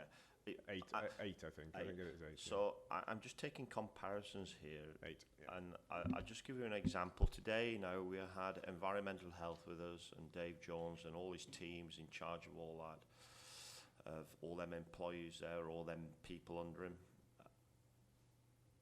I couldn't understand today even how he could assess and sit down with somebody for a few hours if they got problems there, to go through matters, whether it's personal or whatever, to give them that comfort there of direction even. I just don't get nowadays, we've cut this council so thin, how we can actually deliver on what we're saying we'd like to deliver on that basis of HR. I think when you see people around this authority, they're working their socks off there to try and just keep things going. How that can be healthy and delivering outcomes, I think it's got to be really concerning. And an example for me would be if I went out there with 2 or 3 councillors confidentially and sat down with staff, would I get the same response as what you get doing what we're going to do here? I very much doubt that. I remember listening to our leader and the chief executive talking about their sessions they did in Caldecott Castle with the Marquee, and I think Peter Fox had to leave, the leader left, and it got then to the chief executive and different. How people can actually express how they're feeling sometimes, I think, is really awkward. And the expression of feeling and what they feel about how they're working, we all have that ourselves as councillors every day. We wake up differently. I think today, David, you've said like you're frustrated with things sometimes as being a councillor, even today when you're talking about air pollution in Chepstow, etc. As a member of staff who it's their life, it's their job, I don't know how we do this. And I've wrote all sorts down here. Talent Hub, where is the Talent Hub now? Is it still in us? Is it still in Mega? We still got it in Mega? I thought we'd give up the lease on that. Or are we using the old building, Mega 1 hour? Innovation House. Surveys, where's the surveys? I've never seen a survey. I've never had a survey as a councillor. How do I feel about the way I feel? I haven't seen anything on the landing here with... I haven't seen anything on the landing here. Is it all by internet? Well, you might find people, they feel they don't want to go on the internet because it gives them no security there of how they actually feel. Some people you can talk to, some people you can't. I know my school, it has a survey box just to say, like, what do you think about this school? And people can put it in untitled, put it in there. Who carries out an audit of actually what we're doing is hitting the right buttons there? Democratic services. How many times do we sit in meetings in democratic services and discuss our support? I'm only using that as one example, right? I know we're on camera, but how many times do we sit there saying how stressful that team must be under? They've got 2 down in their team. I mean, who supports them? Because we can't go in there and say, look, how do you actually feel about the way things are? And it's going to get worse. We've been said we've got to find another whatever million savings. It ain't going to be easy. And have we actually got that support in there to make sure that we are delivering what we feel we deliver to 3,800 people? Even yourself, like, who, you know, you may go on from here in 6 months' time and think, gosh, worst thing ever done. But who do you go and talk to? Okay, the chief executive's there, but some people actually block it all inside, don't they? They don't want to release it, and all of a sudden they release it in a different way. And I do feel, I'm no social worker, I'm no mental health person, but I do feel sometimes that when I do talk to people, in the last 13 years as being a counsellor, I've actually opened my eyes of how people feel in a workplace and how they communicate that feeling. It's so difficult, and I just don't believe we have things in place to actually carry that out, and I don't think we ever will have. That's my own personal feeling. Is there anything you'd like to say? That's a statement, but like David, there's a question in there to be answered. I'll let Deb come in because I think I've touched something there which perhaps you just want to hit on, save us going around the room again, won't it? And it's not necessarily not having the procedure, because I think the strategy, the vision, what they want to do with HR is absolutely spot on. But yes, you're absolutely right. It's the time. It does take time to develop those relationships. And I'm aware of senior staff who have had a pay rise for extra workload. Now, it's either they weren't doing enough in the first place, or they're expected to work more than 35 hours a week. So I know that senior staff, I don't know how they're doing all the extra work they've been given, plus that time, and it does take time, you know, to do interviews. I was interested, you were saying like the exit interviews are online. There's an e-form to fill in. And I think if you really take exit interviews seriously, you've got to have somebody, and not the line manager, to sit down with that person. And sometimes it might be only half an hour, but to actually go through the questions, really try and find out, because some of them are straightforward, they've just gone on because there's another job they've gone for. But online e-forms for various things can be useful, but sometimes it's just a tick box exercise. But yes, I think what you're saying is absolutely right. I think where the HR strategy is going is brilliant. I am concerned there's just not the time to do it properly, and it's the same old issue, time. I did have my hand up because you hit on councillors. And after all, we are all resident of this county and we are all human beings. And we had our own built-in safety net in the old county hall because we had a communal meeting room where we could have a coffee with everyone, not just our own group. And a lot of work got done in that room, and a lot of information got passed in that room. And a lot of differences and problems. Oh, well, that's all part, yes, yes. But you see what I'm saying? You need, where have staff got in this building that they can go and sit and chat honestly to each other? I mean, I can't, they had a little place where they could go and have lunch. It's taken over now, it's half full with computers. We seem to have squeezed and squeezed and squeezed. You need to have the space. Staff would speak to me in the halls at the old county hall because it was large enough. And here it's so small, everybody's observed all the hour of the day. I just feel that you need an escape now and again where you can see a friendly face and go and open up your heart. It's only human nature. But I am pleased the way it's going. I'm pleased the way they're talking. But perhaps you can think of these things, give them space, give them the opportunity to speak openly. not behind a little closed door in a small office, because the rest of the staff will see you go in there and think, oh, they're going to be talking about something private. The whole structure needs to be looked at, but I'm so pleased that we are looking after our staff eventually. We did in the beginning when I first joined. We had a lovely young lady whose name escapes me, and she really had her finger on the ball, but it has floundered. But now, hopefully, it's going to come back. I remember I make many phone calls every week, and when you want to get hold of somebody, they're in team meetings, having a chat, saying they'll come back to you, and they generally come back to you, but actually teams do get together to sort their differences out and their problems. Do we do that in this authority, Peter? Do we do team leadership meetings with all? Yeah, Chairman, sorry, I was talking about the individual when they needed, yeah. Sorry.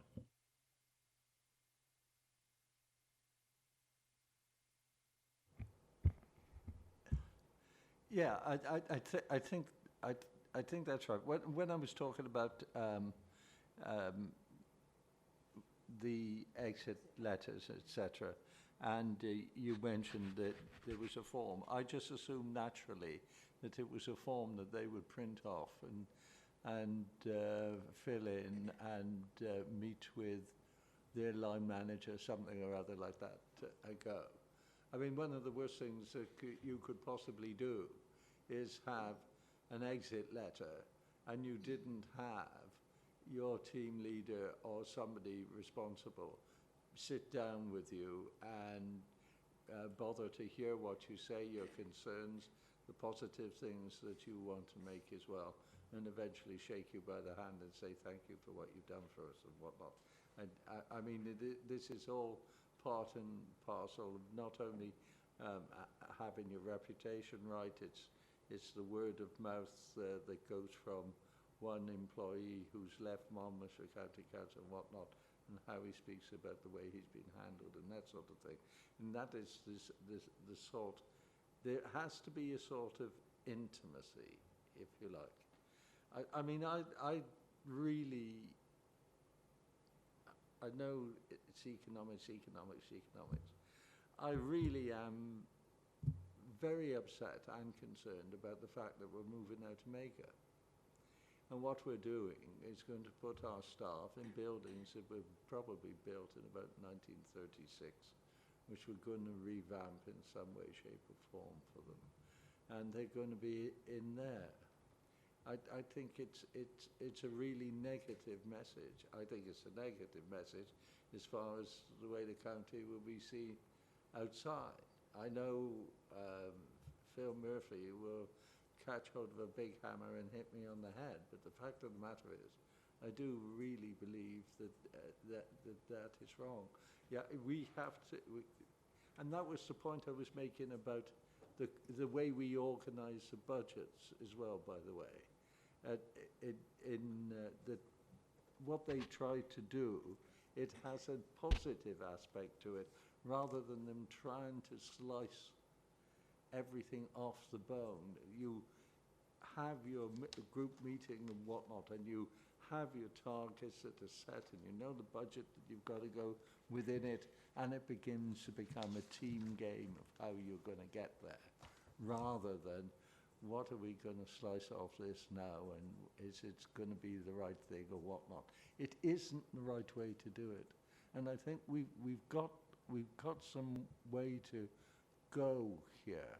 I think, I know times are absolutely dire, but I do think that we have to sit back and just think about our ethos, our culture, and not start losing some of the really great things about Monmouthshire County Council because we're being oppressed by the economics of things. I think and that is really what worries me, and I think if we can get that right, we will be a great place to be employed, and we'll have great soldiers here who will go out and talk about what a good place this is to work in, and what a county this is. We're lucky to be here. We are lucky to be here. I just don't want to lose that bit, and I think we're in dire trouble as far as that's concerned. If that's not over egging it, but I think we have an issue. Peter, may I ask a question? Since a few weeks ago, when we've been informed reorganisation is not going to happen for another 5 years, has the view of departments changed on the aspect of where we are and where we're going to be in the next 12 to 18 months, where we're going to be in 5 years' time? Because we have cut and cut and cut, and it may be on reasons of reorganisation. Is it that we have now what we have in place is going to meet what we have to deliver in the next 5 years on what we've got before us? Because, you know, I mean, we know it's going to be almighty tough. It may have been, we had a vision in the next couple of years of probably reorganisation, and we were building on that, and i.e. you made a point on Mega, let's say. Is it that perhaps we don't get rid of Mega now and we hold on to it for another 3 years? I don't really know, but I think that what I'm trying to get at is the impression I had and staff's impression was that we were building on reorganisation, so because it was all about saving reorganisation, so no disrespect, but you didn't need 4 senior highways officers or whatever. Now things are different, aren't they? And we've got another 5 years. Well, it'll be another 8 years to deliver, because we will not be talking about reorganisation for at least another 3 or 4 years. And when we implement that, there'll be whatever. So it's going to be a long time. Have we actually got this right? And perhaps we have to have another rethink on it on for the next 5 years, how Monmouthshire actually can drive forward. Okay, I'm going to try to... We are on camera. I'll try to be brief, I think, just responding to that. I'll deal with that question first, and I think there were... Oh, where's the form? I'll tell you what I need to ask you. Before I forget, where is the form? If I want to fill a form in, where do I get one from? Staff survey form? Yep. The staff survey was concluded. It was done in 2014-15. So that piece of work's been, I can certainly provide a form on to you so you can see sight of it. No, but I want to. If I wanted to fill up, if I had issues and I wanted to do, if I wanted to put something on a form, I mean that's a long time ago, that is, and things have changed. So do we only carry it out whenever? So it's not every year, is it not? Yeah, as I said, it's not. It doesn't go on a fixed annual cycle. We will be looking at it, going back to my earlier comments, in the autumn. But in and alongside that, I mean, there's just the normal channels of communication that are open to start. We, as I said, we operate. The culture that the leader, cabinet, our leadership team, push out into the organisation is one of a permissive culture. Where people should feel free and able to be able to voice issues and concerns, and if not to their line manager, to an appropriate person. So that is the case, and that always stands. But surveys are always, I think, handy for actually building on as well, because it may be that actually somebody's got some real good thoughts there, and they put it on a form, and how could you improve the service, let's say, or how do you think we can improve this department by having a pretty picture on the wall, let's say, or whatever. But there are things there. But if you only carry them out every 2, 3, 4 years, it's actually not making any headway for me if it means that much, because you only have 1 or 2 people who actually go on sickness or whatever. You could have carried out a survey every 2 days. So It's the speed of change. Yeah.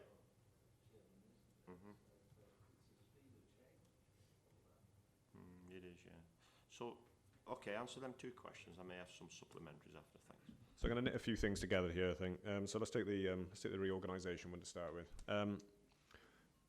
So I think regardless of the decision that's been taken, I mean, ultimately, and I guess this is enshrined within future Monmouthshire, and what I've echoed a couple of times today around looking at our operating model as a business, looking at making sure that remains a sustainable one now and into the future.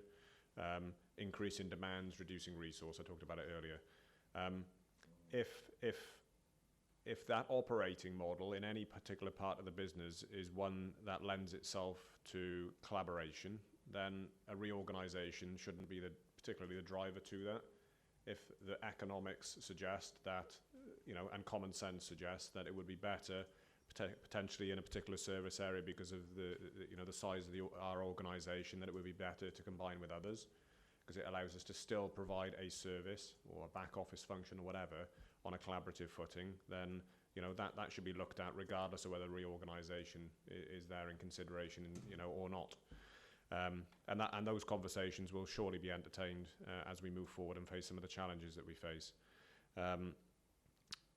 Clearly, that collaboration works on the premise that you have appetite from other partner organisations, and that's obviously works on the premise of trust and cooperation. So that will need to be seen, and that will develop out in time.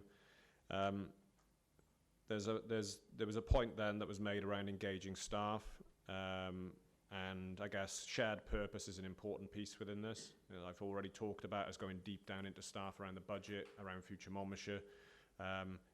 Staff need to be engaged in these important decisions, and that is exactly what we're looking to do. The point around the staff survey is just one means by which you can get, you can have a snapshot of your organisation at a point in time, and you can ask some of those probing questions. But let's understand here, we have a whole plethora of different contact with our staff. We've mentioned one-to-ones, we mentioned team meetings in the conversation. All of those things happen as an ordinary course of business. So staff have the opportunities to bring those things forward. Future Monmouthshire will allow staff to bring ideas forward in terms of meeting some of the challenges that we have in the future. The point around, I guess, pressures on staff, and I guess there was a similar point around capacity of HR. There's two bits here. One is, yes, we have a vision. It is very ambitious. I think one of our learning points going into this year was the fact that our programme plan was just too heavy, that we were focusing on too many things. So our learning points have sort of taken us to a point whereby through the insight that we've captured, some of the evidence and the data that sat within the annual report, we make sure our resource is channeled into the right areas. We accept that we're on a limited resource base, but it's got to be directed into the right areas. But in terms of the pressures on staff, we've talked about well-being, we've talked about mental health training, stress, etc. And there are various support mechanisms in place here. We've got check-in, check-out, which is just not an annual appraisal. Check-in, check-out is based on making sure that every one of our colleagues has regular contact with their supervisor or manager, and that the conversation is just not singularly focused on work objectives and matters. It's about the person and how they're feeling and making sure that they're okay. We have counselling services in place. I've talked about the training around well-being that we have. And we're trying to be, generating awareness, but also giving staff an opportunity to understand coping mechanisms, for example. And every person is different. I go to the gym, answering the question of the chair, I go to the gym. So, that's my release. That's, in the morning I'll unload it all and, we're back into another day. So everybody's different. Everybody is different. So, but I think the important thing here, and I guess end here with the leadership. Leadership is the important piece a piece of the jigsaw that sits within all of this and right across the organisation. If leaders operate well at all levels, then they will have a duty of care over their staff. And if there are consequentials as a result of budgets or whatever that have an adverse impact on them, it is their responsibility to actually deal with those issues and actually work those up into the organisation and making sure that we are taking the right decisions so that we're not breaking staff and we're not breaking teams. Ultimately, it comes back to having a sustainable business model, and that's what it's about. And leadership hold that responsibility right across the piece in that. Okay. Could you just send me one of them forms, please? Just the one. That was 214, 15? Yeah, that's fine. Okay. Thank you. Any more questions, David? Yeah, that's very fine. That's okay. Yeah, we'll be nearly done now. Any more questions? Okay. Right, thanks, Peter. Thanks, Matthew. Right. Richard Jones, isn't it? I did, I call him Matthew. Matthew Gatehouse, I was thinking of.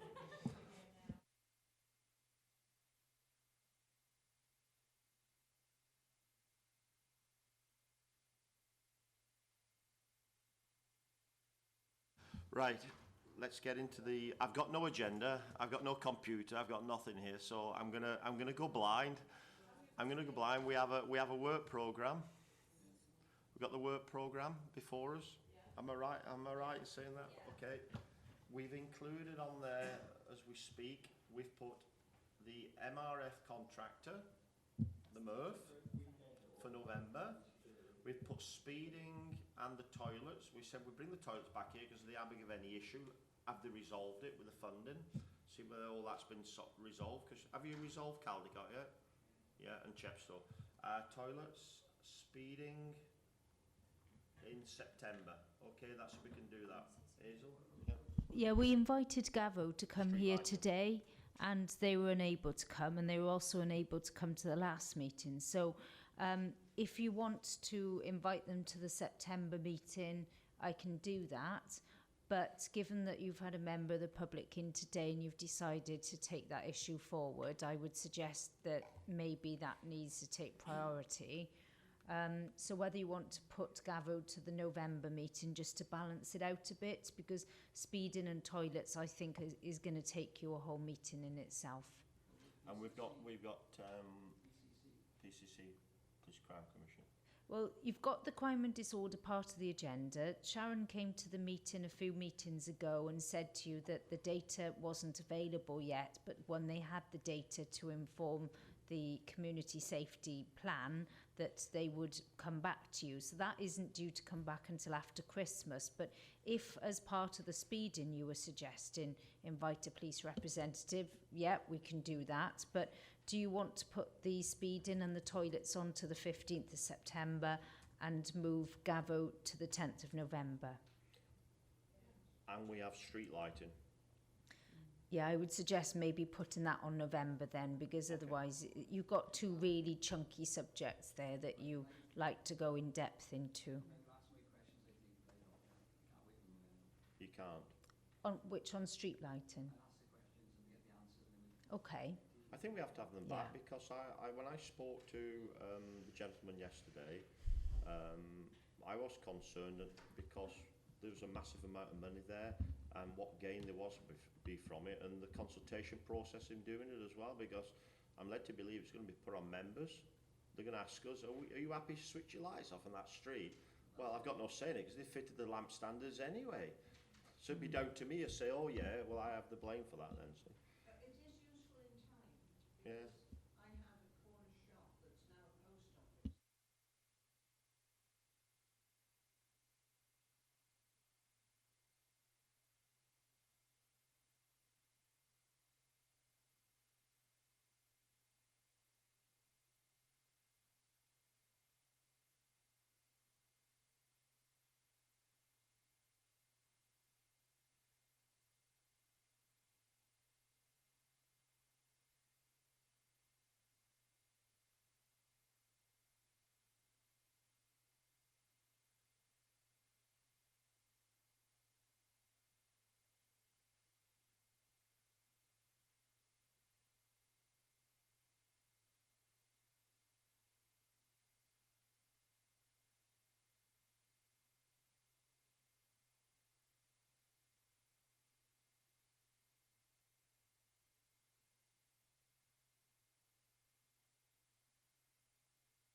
The committee with Val, you know, she's adamant she wants to do this speeding subcommittee, but at the end of the day, yeah, we can't even get members to 10 selects.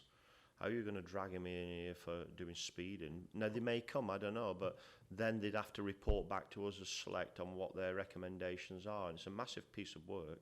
But Val's adamant she wants to do it, so if members want to join her and do it, that's great. It's whether we have the officers' time as well to spend in sitting in 2 or 3 hours meetings listening to all the things that people are not happy about. But that's what we're there for. And it is, but it's the time side of it, isn't it? Just to confirm, Chair, Roger has advised me that he's perfectly happy to work with members on highways issues, and he said for those members to get in touch with him and he'll arrange a meeting. There you go. That's the position that we've been in for some time. So I think Ruth was interested and Val is interested, so they need to get in touch with Roger, and Roger's quite happy to put the time aside and to meet with them. Would you like them to come back here then if there's any proposals from people getting together, sitting down? Well, that is... You have hit the nail on the head then, because what happens is when you set up a subgroup, what happens is members have their problems. And all of a sudden you have, I'm only using this as an example, you have Tony's problem, you have Sarah's problem, you have Sue's problem, you have Simon's problem in the meeting. And all of a sudden we're talking about, are we trying to change policy? Are we trying to have Val has clear direction, she wants 40 mile an hour the whole of Monmouthshire. Now that is Val's impression, no disrespect, that's great, but you end up spending 2 hours talking about each individual one. And do you have any guide or any do you get anywhere? That's keep it simple. So I think it's up to people, individual. Yes. Well, I think we should come here and talk to them, because we're on about safety camera partnership, weren't we, and things. I think if you've got individual issues in your wards, you need to resolve those directly with the officer. But I think the point about them coming in September would be to look at the actual policy, because we've talked about the policy before, and we sort of had discussions as a select about the extent to which the police enforce, but they've got views about our actual policy as well as to how fit for purpose that is. So it would be a good idea to look at the policy and to have the relevant people in front of us and discuss the policy.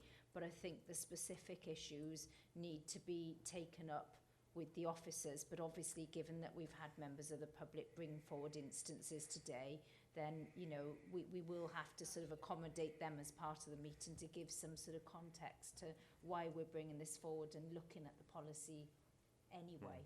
But Councillor Smith's frustration is she hasn't got anywhere with doing... She's tried that avenue. Sim is probably what you're going to say. We've got to link it into policy and strategy, and you're totally right. And I think we need to be getting... So there was a meeting recently between the police and our officers, and I was told it wasn't appropriate for us as councillors to attend that meeting. Now, I need to have information from that meeting to know what our overall strategy is, what the feedback is from the police, and this is the opportunity to do it, feeding into the wider police strategy. And if we can do that. But we bring forward our own individual issues just as a way to bolster the evidence behind why we're...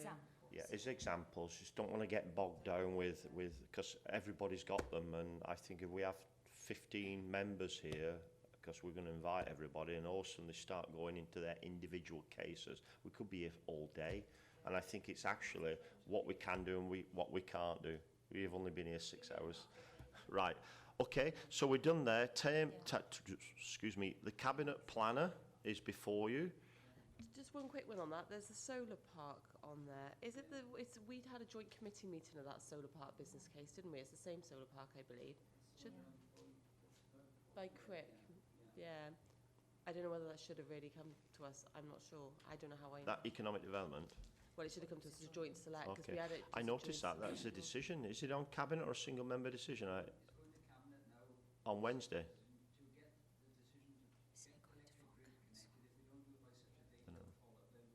Okay. Okay. I tell you what I have noticed on single member decisions, and it's up to you as members. But there's a waste one come up there, and that's to do with the green waste.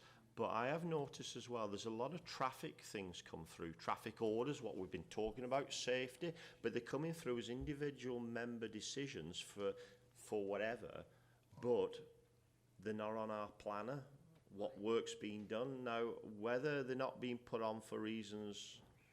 Well, it fits in, to me, the points Val is making. These are around Shanewton, Devon, that area.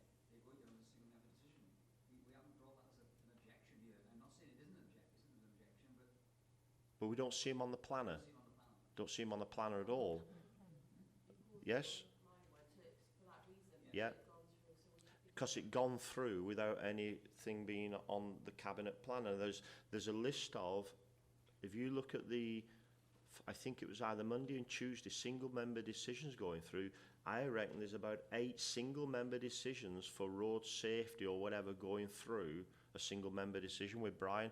They have not been on the planner, they've not been before us. And I emailed you about that, I think, didn't I, yesterday? You may not have picked it up. I'll write to the... we've taken this up with the officer, I think, before, that these decisions on road safety, speed limits, etc. We need to see them. They'll be there for that item, won't they, for speed? Okay, so they're going to be with us on September. That's a good point. They're with us on September. Let's ask them in September why you are not bringing things before us, or even on the planner. I remember one in Chepstow, it may be Armand's ward. It kept going on, off, on, off, on, off, on, off the planner, and they never make a decision on it. So, all right. Time and date for the next meeting is diaried, 15th of September, which isn't too far away. Okay, thanks for your attendance, everyone, and have a safe journey home. Thanks.